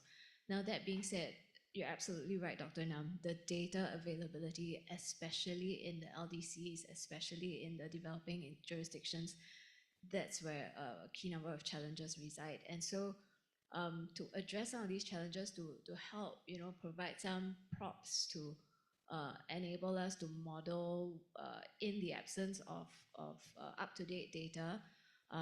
For example, Sustainable Energy for All has recently worked with IBM to develop the Open Building Insights model, which is a geospatial satellite-based solution that I illustrated earlier in a very similar way to mapping, where the grid connectivity is and where the energy intensity is. The Open Building Insights model basically helps us look at the building size and therefore estimate the demand consumption, the energy consumption, the potential demand growth, and then also just to look at where the current grid connectivity is. Also, because it's also time-based, it helps us map the reliability of energy supply, and therefore also then look at what some of the potential infrastructure upgrades are in the instances where energy supply is seen to be very spotty and very sporadic, and then looking at where some of the grid enhancements are potentially needed and at what times of the day these grid enhancements would make a key difference. So I want to say there's been a lot that has been said about AI and how it helps energy systems planning, and this is one of the ways that AI with geospatial technology we found to be quite useful in supplementing data gaps. Thank you. Great. I think, Hong Peng, you are the one who provided some of this capacity building of the energy balance. So could you respond to that limitation, how we can overcome that challenge to put it into the modeling exercise? That's exactly, you mentioned when you work with the IEA, the database, this is still probably a little bit improvement, but still the situation. You know, I can take another example. When we do the review of SDG 7 progress each year, so the big issue is we don't have the data. The data from energy side itself, and also the data related to SDG 7. For example, this clean cooking part. That also, if you look at even the progress, you cannot have the data. How can you have the historical data, you know, to do this scenario analysis? As you said, we have this energy account at the national level. We are still continue to do the similar thing. We have a statistics division. It's mainly to support member countries to establish this, to improve their energy account and to increase their indicators reliability. So that is, I think it already takes 2 decades, but still there are a lot of work to do. For capacity building, we have the capacity building for the Statistics Bureau, the National Statistics Bureau, to how you just get the data, disaggregated the data, and then how you clean, how you can make this data useful. And secondly, the training is try to how to use this data with the limitation of this data and how you can get the result really reliable. And most of the data we use currently is from IEA, but UN system, we have also UN statistics. Actually, they collected the data through questionnaire. So they still use the same questionnaire to send it to all the member countries to get the updated data, but still there are differences between these two systems. And also IEA charge for the data. If you use IEA's data, they will charge you. But for UN statistics, now we try to make it publicly accessible and free. Well, I think that was still 15 years or 16 years back that I was doing it. And then anyway, IEA is getting the UN DESA data. And then they do the 1 more year extrapolation on that one. So, and then they put it into the terajoule to the oil equivalent, this kind of things. Because they do have OECD collecting non-OECD countries data that they are getting from the National Account Statistic and the Statistic Office. They do so, and then so that you're saying that has not changed. No. Okay, so that's fine. How do you see it from your side? How, you're talking about the modeling platform, and you're saying data to deal, and how do you see this challenge of the data from your platform? Yeah, so actually we tend to work backwards and figure out how much data you need to justify an investment decision. We never have perfect data, so that's the first thing. The second is, and this gets a little bit geeky, we did a bunch of work with MIT and the RAND Corporation, and they have a relatively sophisticated sensitivity analysis approach that you can use as well. So you can say, okay, I'm happy to make this investment with this margin of return, for example. And if I'm comfortable with that margin of return, how much can this data over here vary? And then you can say, well, hang on, I've got confidence that this data is good enough, that data is good enough. Maybe I don't know what this is. And so this is a multi-billion-dollar investment. And that gives you enough motivation then to just fix up some of the data that's missing. So we find it really useful to work backwards from the deal end of things to figure out the value of that information, and then to motivate for folk to go and collect that info. I mean, one of the problems we have, we often go and talk to statistical commissions and so on in country.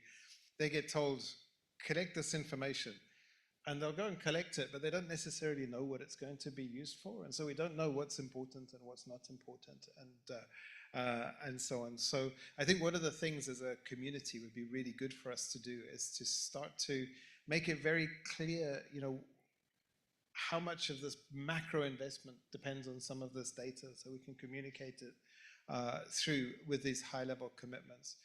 I wanted to make one other, then just when we're working with academics and governments, together with WRI and SE for All, But with our other partners too, we even have to go one step further, and this is to create a data curation plan and the infrastructure to keep that data, because often otherwise it ends up on one person's computer in a spreadsheet. They move and everything's gone. So actually that looking after that data is important. And maybe just a point about the transparency later on. You were saying that, and this is a problem, is you get changes in administration in governments, and with those come changes in direction and so on, which just means that it's extremely important to make sure that you're transparent from the get-go, and that you're able to go not just between ministries, but also political persuasions too. If the populace, if the voters think, that's a good thing, I like that, it makes it much easier for you to make multi-term commitments, bipartisan commitments to big infrastructure investment. But just want to flag that up. I think for the modelers and so on, that puts extra pressure on us to be super, super transparent. Thanks. Maybe on the discussion on data, because we've been discussing data as part of energy balance and to develop energy demand projections. But in energy system planning, there's another type of data, which are all the technological data assumptions. So they're not really data, they're assumptions. But these are inputs to the models. Depending on the assumptions you make and how transparent you are about those assumptions, well, you can get almost any kind of conclusion. So I think we're being asked also to be to collect and publish as much as possible technological data assumptions. So we look at what the International Energy Agency is doing. We're at the IAEA being asked more about cost assumptions for nuclear, for small modular reactors that maybe will only be commercial in 5 years' time. We even have some requests to do some long-term energy system scenario analysis for fusion or taking into account fusion reactors. So what kind of cost assumption will you make on that? So I think that's also a very important part of the whole process. Great. So, I will still ask you only, so you better get the microphone. Because since IAEA is owner of the, 7, 8 modeling tools that I know. Just one question on that one is that of your intention, and then I would like to, after this, your response, that I would like the Mark to respond, because often that we get, based on the modeling that, we normally do in terms of capacity building or run, is the kind of, system, supply system analysis that to meet the demand, other than MAD, which you do the sophisticated demand analysis, and then the rest is more or less like MPEP from the US developed. It's like a balance. Otherwise it's a kind of optimization simulation model from the supply side. And they are mostly at the power generation part.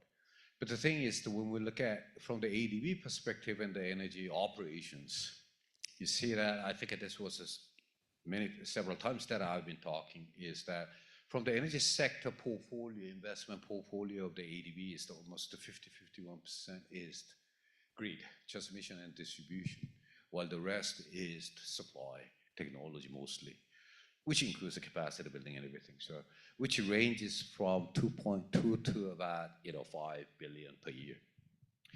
So, but the thing is given that we needed something more optimization model for the load flow, future load flow, to construct or rehabilitate of a grid.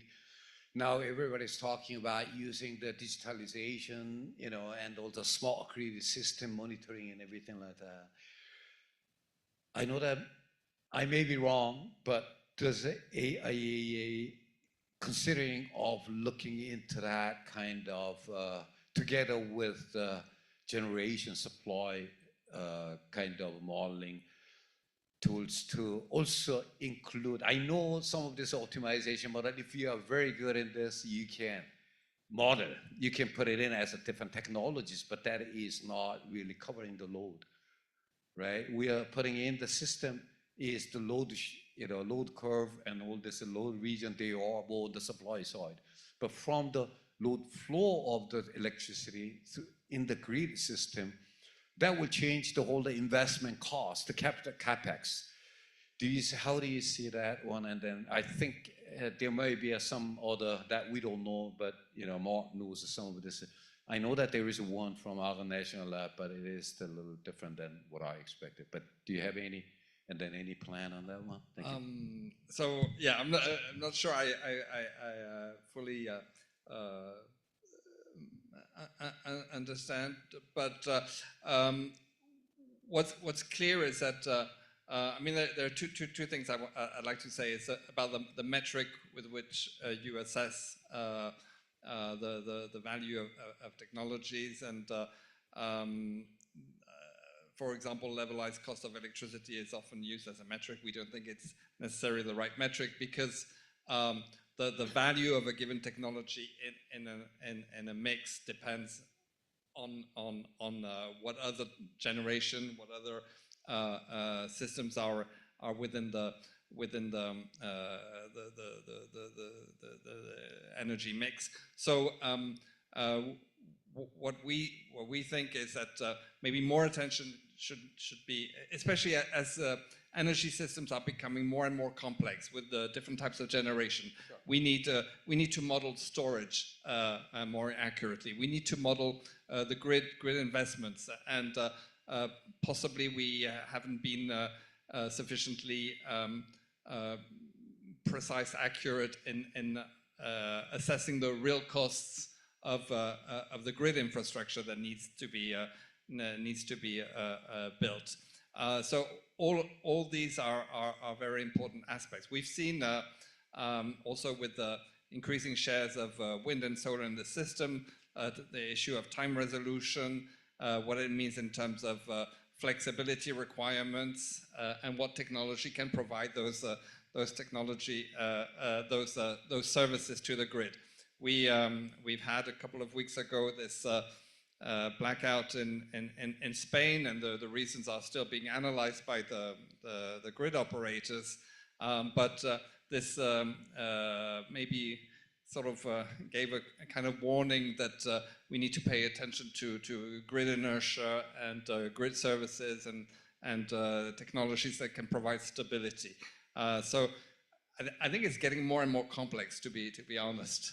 And maybe we have globally, collectively underestimated the cost of the transition and the contribution of different technologies to having a reliable and secure energy supply, which is what is needed. So there's a lot of work, I think, to be done on this aspect.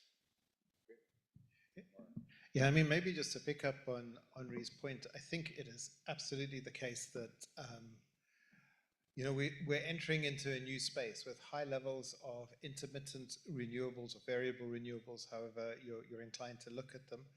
It creates constraints on the system that we just didn't anticipate.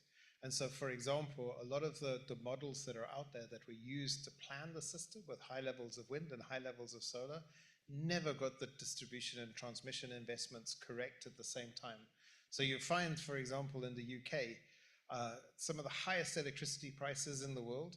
There's an excess of electricity being generated in Scotland from the wind farms, and they ship it off to Norway because that's where the transmission cable is, as opposed to going down into the country. And so we've gotten this whole thing needs a very careful look at, and I think we have to be able to include transmission and distribution in the next round of models.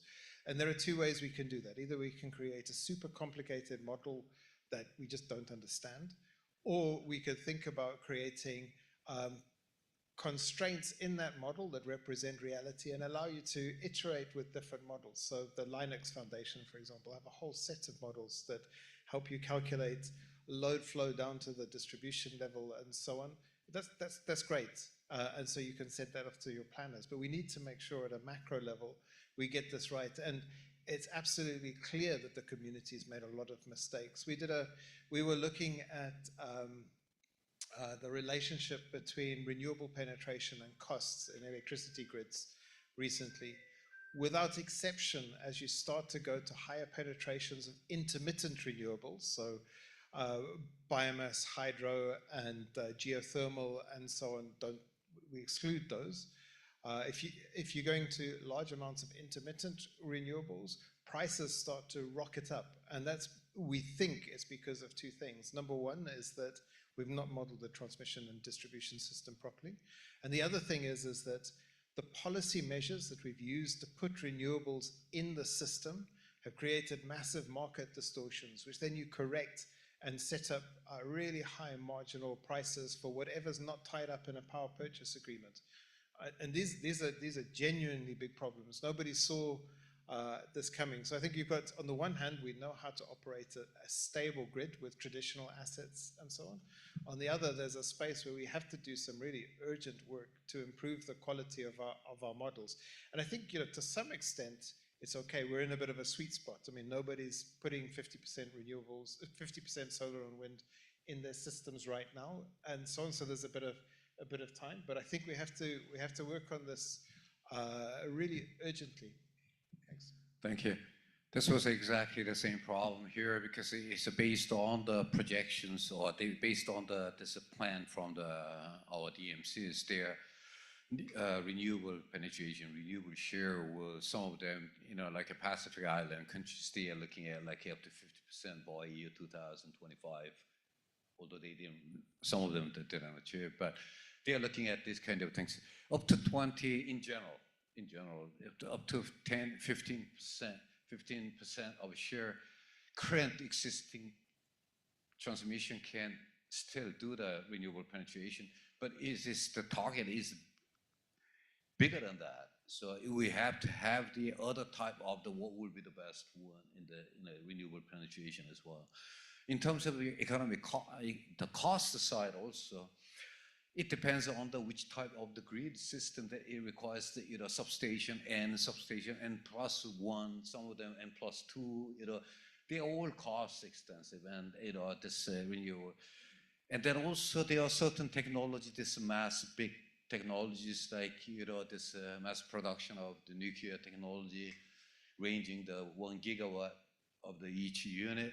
Like that will not hold up if you have a country with your transmission line of the 125 kilovolt. It will not. It's not gonna. There will be a curtailment anyway. There's no point of generating that much of that one. So that has to be all optimized. But the thing is, the grid is definitely, it will play a role. We have to have the detailed kind of modeling exercise, which will give you later on expansion plan or rehabilitation on that one. So that's what I was going to. Just maybe we'll get more questions from there. But my last question, we're talking about some of them after the modeling. Then there is a financial analysis you're doing also. You are doing. I know that, but and then also.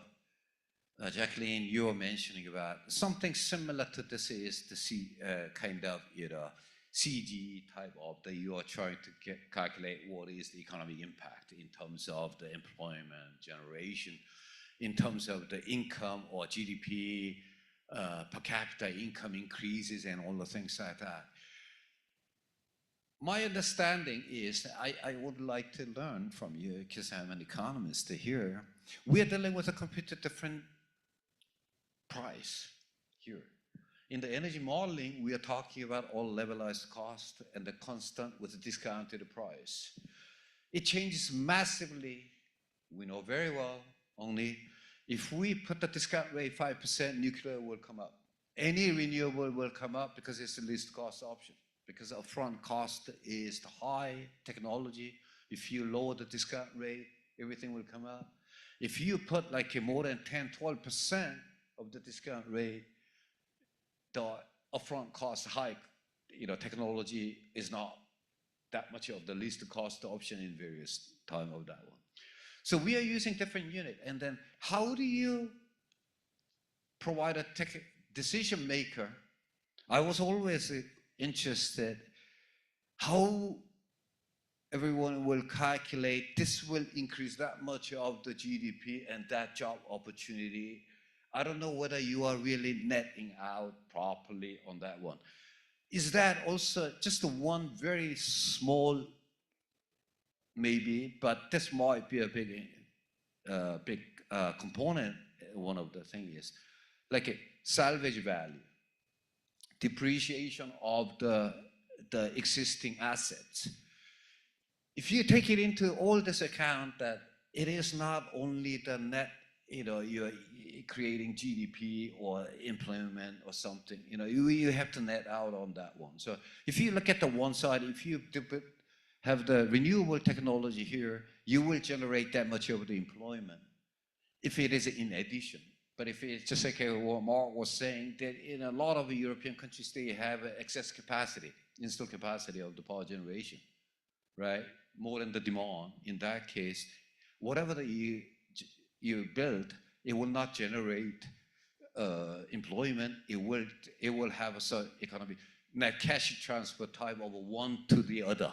You're moving it. So total net out is a different one. So I don't know how we do that kind of the impact evaluation or impact assessment after the model results.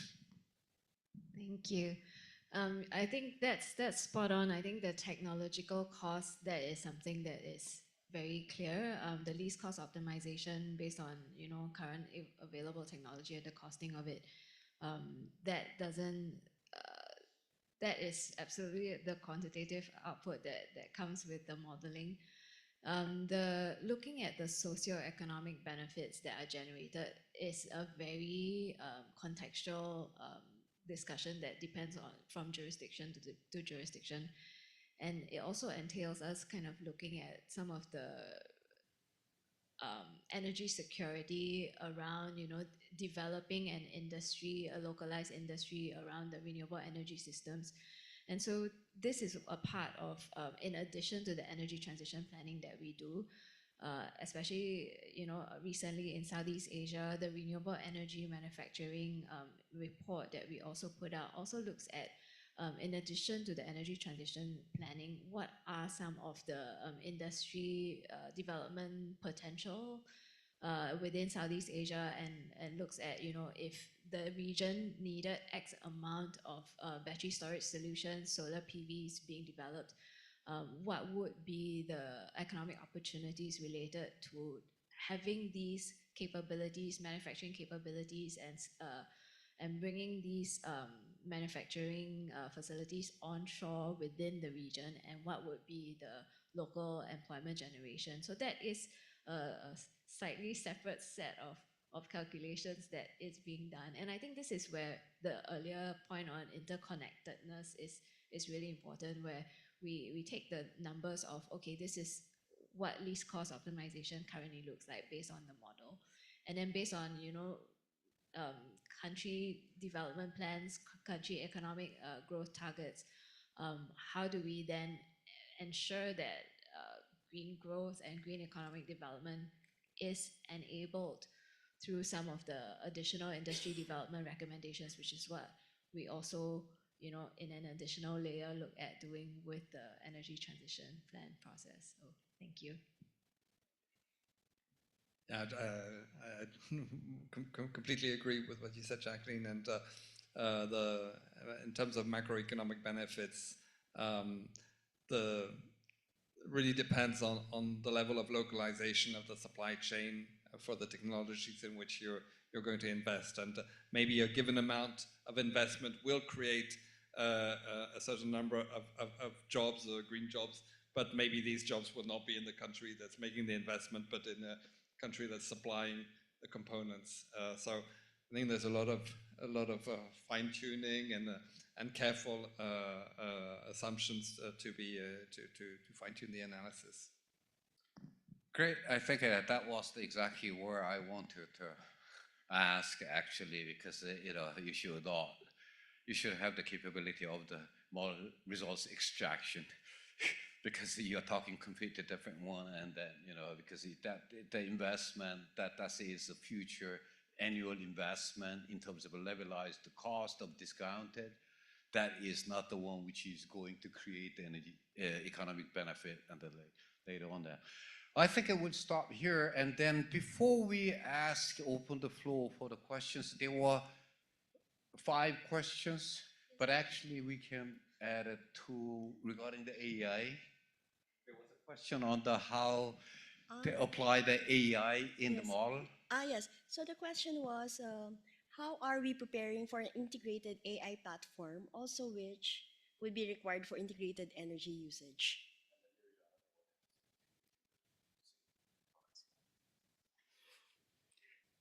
The WASPs? Yes, sir. Here. How can digitalization and AI optimize system integration? Actually, Jacqueline, you're the one who mentioned Sure. AI. Yes, okay. So, very happy to do so.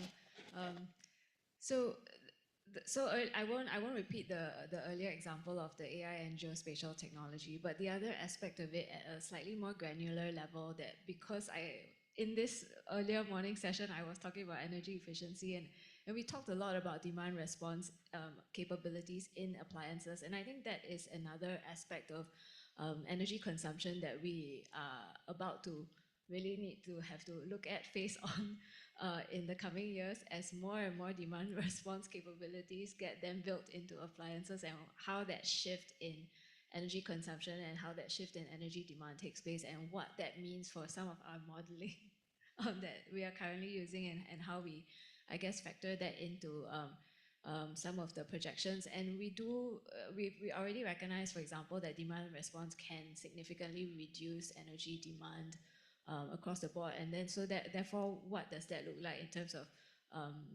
how we adjust renewable energy demand and investment needs going forward? And will there be, medium-term adjustments given the potential shift in demand patterns due to demand response technology being rolled out as well? So thank you. Can I, on AI, I'm going to be very modest, because we're only starting to think about how AI can help in the energy planning and capacity building. And we're going to be organizing a meeting with a number of experts later this year. And maybe I will reach out to the colleagues here to see if they would be interested in contributing. So it's a big question on how we can best use the capabilities of AI to support and improve our capabilities. Yeah, and I find the AI absolutely amazing right now, and scary as well. I mean, just from a modeling point of view, so we're experimenting with the next generation of models, and we've broken up everything from the model development through to the little bits of functionality and the timing and so on. And we're deciding we'll do our own stuff as humans, but we're trying to put AI onto each one of those, as well as the overall coordination. So at some point, you've got the AI replacing the PhD student that we have working on this, which is amazing, because you can take the best out of everything and start to pull it together, and it can self-learn and self-improve. So I find that, like, it's super exciting, but then the implications of that are a bit freaky, because it's like, we do these models, they're quite complicated. We then have to spend time talking to policymakers to translate them for policymakers. Now all of a sudden you're going to have AI doing models, and we're going to have something that translates it for us. And how can we be sure that that kind of solution is going to be feasible, and so on? So I think there's this whole new space in model development. And then the other bit, I'm surprised Henri didn't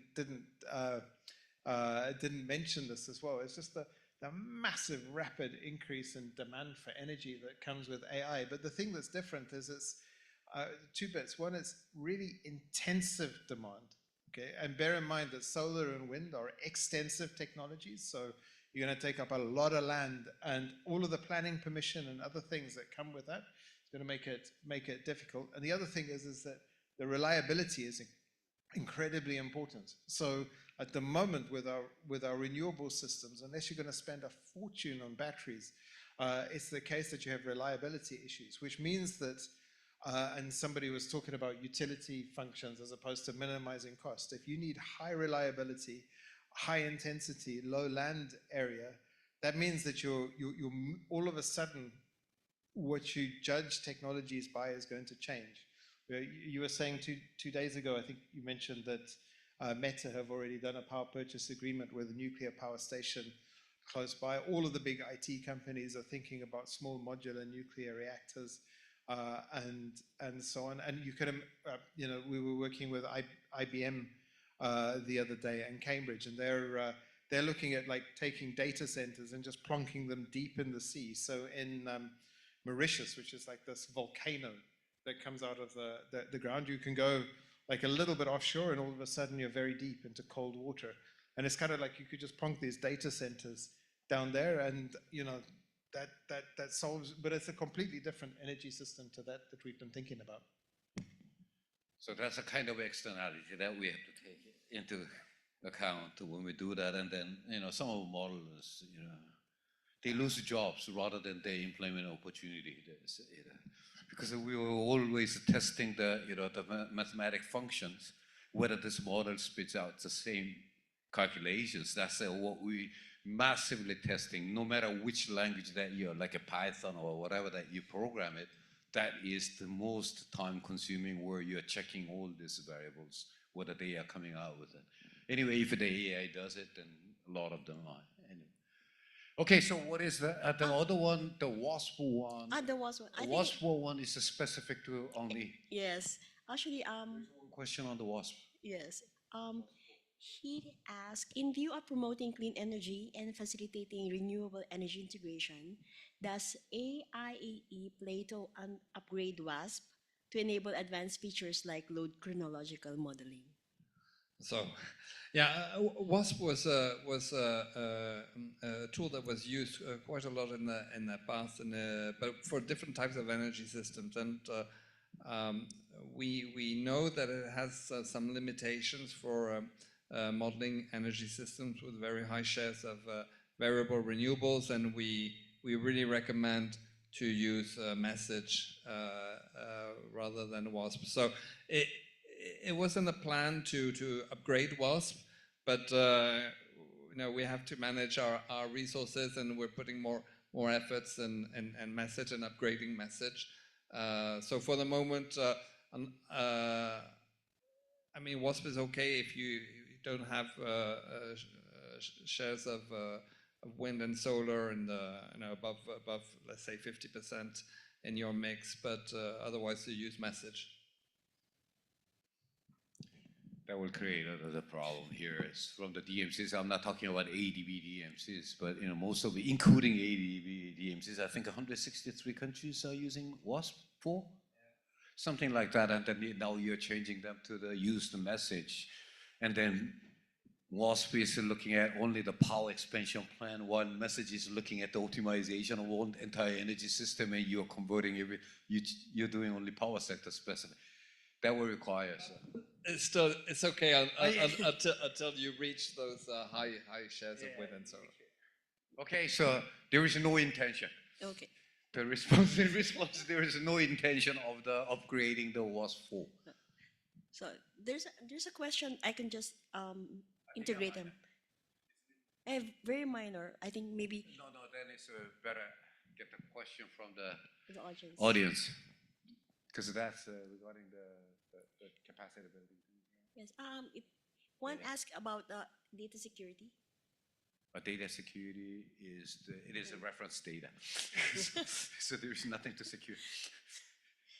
Actually, he was asking data security and data accuracy. How can we talked about the data accuracy because a lot of statistics we know, even input data, and in particular with the technology data, and also future technologies that we are using mostly on the reference technology database. So, in the technical parameters as well as all this, so they are reference technology data. So, this is a future one. Of course, the cost and everything might change it over the time, but, these are, no confidentiality or something, unless you have a specific data for specific power plant in one country, in certain country, they are commercially, because they are not reporting that, you know, of course the country has that, government has it, but this is not available for the public because of the, you know, plant factor and all these issues or something, but otherwise it's not. Okay? Can I ask, are there any questions from the audience? Yes, please.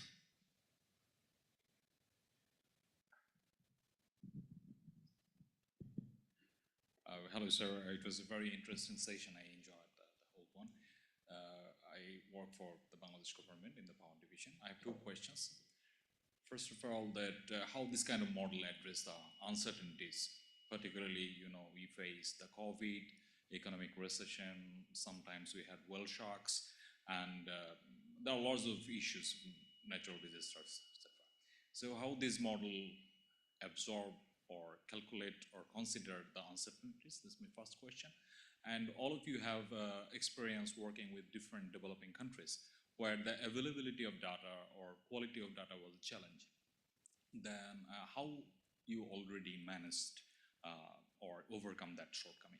Thank you.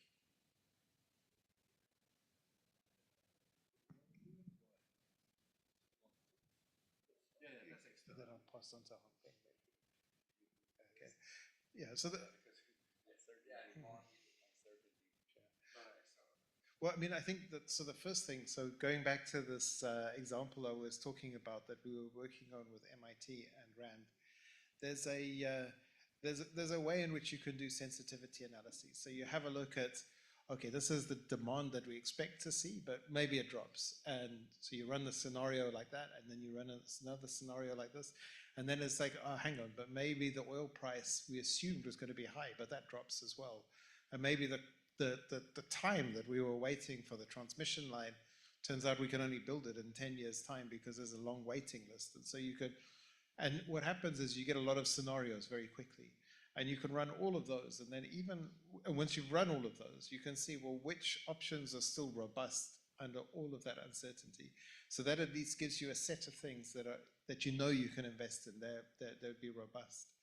Then the other thing is that then when you have uncertainty, and the work that I was talking about earlier on, we worked with the World Bank on this, they were looking at hydro investments in Latin America, and they wanted to know what would make those investments uncertain. And we came out with a few different things, and some of those you could control, and so you could buy insurance products for those things. And it's like, okay, those prices change, but our investment is still secure.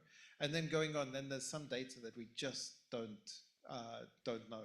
Some of that you can collect. In Uganda, we did an energy model with them, with the IEA. We discovered that the IEA's data with the IEA was wrong. And so on. And so we were able, again, we knew that there was valuable information. So the team from the ministry with the IEA were able to go to different industries and calculate the amount of energy that was actually being consumed. So robust decision making helps you understand where you can, things that are robust. Then you can think about how to make things robust by maybe putting in some extra measures, and then going along and figuring out what data is really important. You've got motivation then to go out and recollect the data that's missing.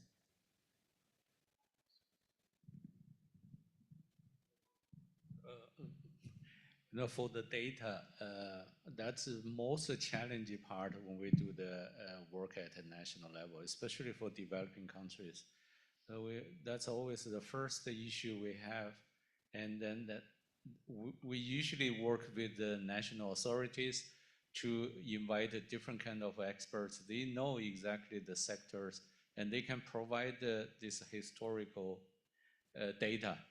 And sometimes if you have time and resources, you can do a questionnaire and to get the latest data. That really takes time and also difficult to do it.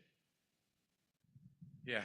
So I just complimented the response from Mark and as well as Hong Peng, is that those kind of externalities to model is that often that, because we try to do most of the modeling exercises in linear programming. Some of them, some of that's a stochastic practical work. So what you do is, like in case of like a Pacific, if you are trying to calculate the damage cost of the, typhoon, one-time incident, and then they are expecting about a probabilistic analysis that we do in 10 years. Like in 10 years, it occurs one more time, and then that will have that magnitude of that amount of the damage cost. And we can put it as a kind of a dummy variable of that, or it's an annual basis, and then you can put it in. Or in long term, anyway, so you do it, more or less a long-term perspective that you might include it as one. That's a practical one that, in addition to the sensitivity analysis that we do. And that was also one of the mentioned, I think all four of them in their presentation mentioned in terms of a capacity building. It is not just a one time of capacity building or advanced training course which you are doing it, but you have to sustain the capacity. So that is the time where there is any changes, any externalities that occur, really big shock, kind of that. Then you have to update that kind of thing. There should be a capacity which you can also update the modeling. If you, same thing with the capacity building, if you ask me, you tell me now to do the one country national energy planning using message, let's say, I don't think I can do it because I didn't do that for like more than 15 years. Because you have to have continuously you have to work on. So there has to be sustainability in the government as well as any academia. So you have to be used to it, and then it should update kind of things. I hope that explains. Any other questions? Yes, please.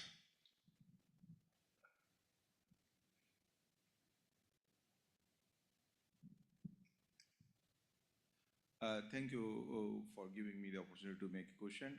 It's not a big question also, it's a bit compliment or maybe some comment I want to know. I am Engineer Mujibur Rahman from SREDA, Bangladesh.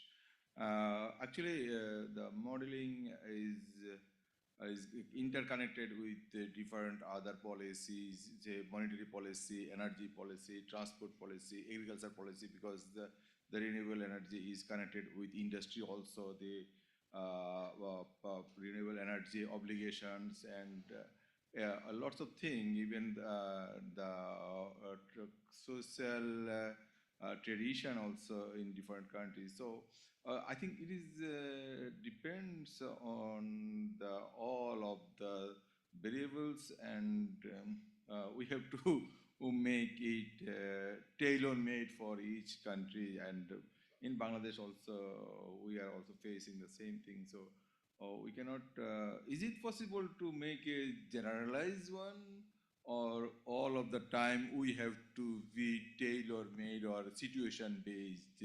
I think it is there is something is common and something is variable, so we have to be optimized and we have to compromise and we have to consider all of the things. And I think you may make some comments on it. Yeah. Thank you. Thank you. Thank you very much. This one I have to respond to you directly from my side. The reason is because you said you're from the SREDA. Right. Okay. Now, yes, correct. But the thing is, it is the country specific. It depends on, as we said it up front in the beginning, that demand analysis is most important. Energy demand is coming from the economic development plan or whatever. So you have also energy plan, and so it is country specific. You have to include only those variables which is country specific.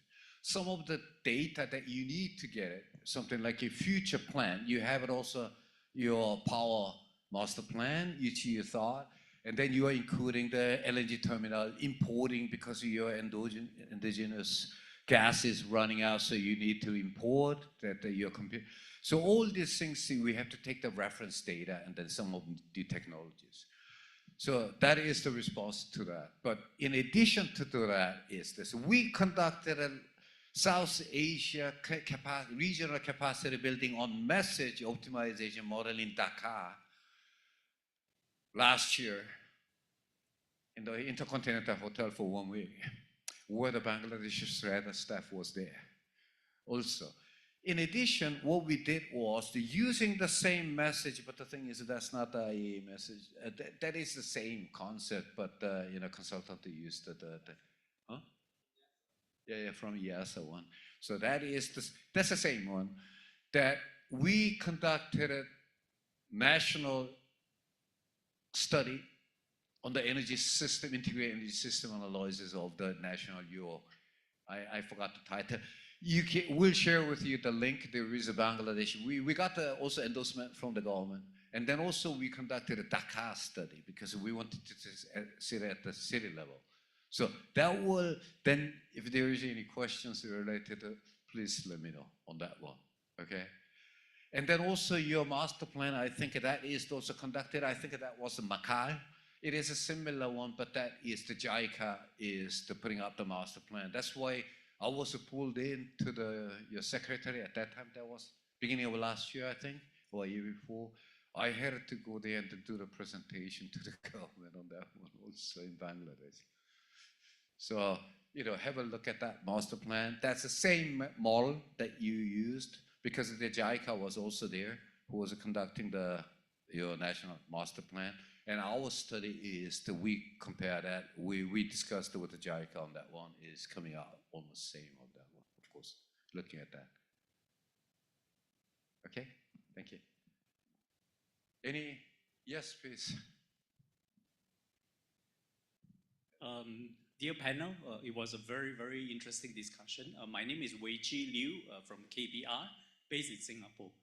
So in day one, we heard a lot about the ASEAN grid and how that can promote the social economic benefit for ASEAN in general, with markets such as Singapore being able to then consume electricity, renewable electricity from all the way from Laos, from Indonesia, Sumatra, and so on. So my question is in relation to the energy modeling. How is that ASEAN power grid going to be modeled on a holistic manner, given that there are so many variables on a country-by-country basis? We heard about even modeling, trying to model Scotland on the transmission distribution. It's already very, very challenging. So is there something that has been done?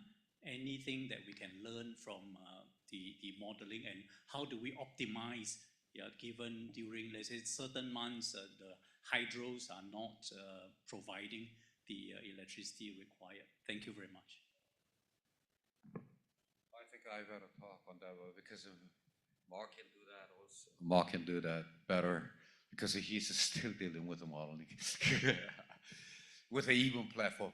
Yes, thank you very much for that one. So in general, we pick up the one model. It can be LEAP. It can be, any optimization model message. FinPlan is a different type of that, but we try to optimize as a model, integrate energy system planning. Yes, indeed, because if I take with a message, which is the most powerful and flexible model that I know, okay, because you're using the solver and, it optimizes. That has the feature of that one is either you can do national level, provincial level, as well as regional level. So how we do it is that you are taking all these variables that, like in the case of Singapore, you are putting the investment cost of certain things, okay? But the thing is you are getting from the grid. So this is the one technology. So anything from Sumatra or Java, anything that goes, submarine cable to that one, you're taking that as an import.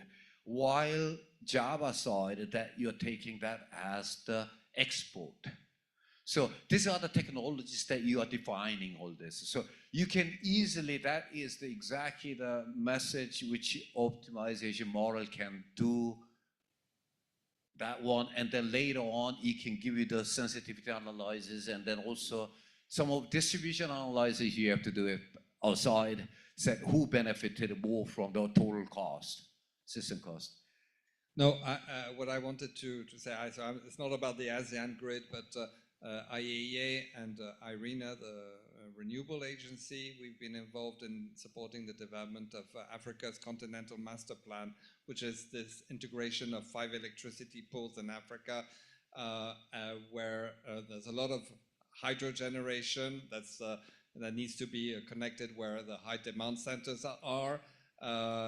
And there's some analysis on the impact of, say, climate change on hydro resources and how it affects the whole thing. This is an example of a work that's done that maybe could be I would say some case study to be compared with a future ASEAN study. But there are similar type of studies being done.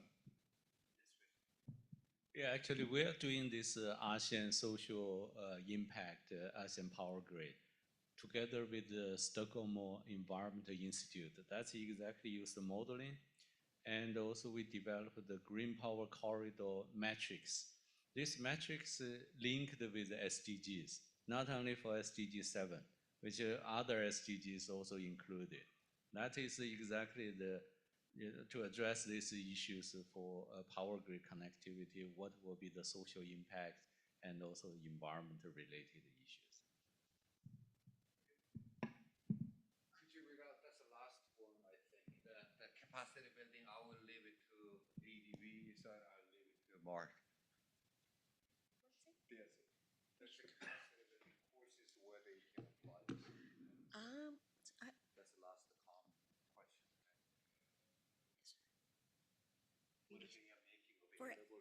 It's for AIAI, sir. It's for IAEA. Yes. IAEA. Yes. It's very minor. I have yes. What's the question? Yes, the question is, I have observed that IAEA is continuously providing capacity building activities to its member countries. I am wondering about opportunity for non-member country professionals. Okay. Well, we have, I don't know, nearly 185 member countries. So there are only a few countries that are not IAEA member countries. But I think what's maybe a more important consideration is whether the country is involved in a project, whether a national project or a regional project under our Department of Technical Cooperation, because nearly most of our energy planning activity is implemented through our Department of Technical Cooperation program. So I think that's the main criteria. It's not so much the member states, because I think probably all the countries here are member states of the IAEA. But there is a CCA is a different story. Sure. Yeah, so just to say, all of the, I think for a large proportion of the tools, there's free online training and so on. So there's, if you look up CCG and Open Learn Collection, you'll see training material for a good set of the IAEA tools as well as IRENA tools. Also, if LEAP is something that you're particularly interested in, there's something called the Energy Community that you can sign up to, and there's training material there as well. So with a little effort, there's a lot of material available online. Also, it's the case that, you know, as international organizations and people that work for bilateral governments that have bilateral agreements as well, I think if you can articulate what the demand is or the question is, and it comes from government, or you're doing something that's supporting government, you know, energy is such an important topic at the moment. There are many funders or others that are out there that, you know, whether it's a TA program or others, if you articulate it well, you can often find support. Okay, I think that's about it. There is no closing remark. Thank you very much. It's my closing remark for, you know, 180 minutes, and I hope this was something useful for your, you know, your at least something, you know, you're take away, you know, and then I hope that this was quite good. And then thank you very much for our distinguished panelists as well as the speaker to come here all the way from UK. You came from UK, right? UK, Austria, Vienna, Bangkok, Singapore. Thank you. Thank you.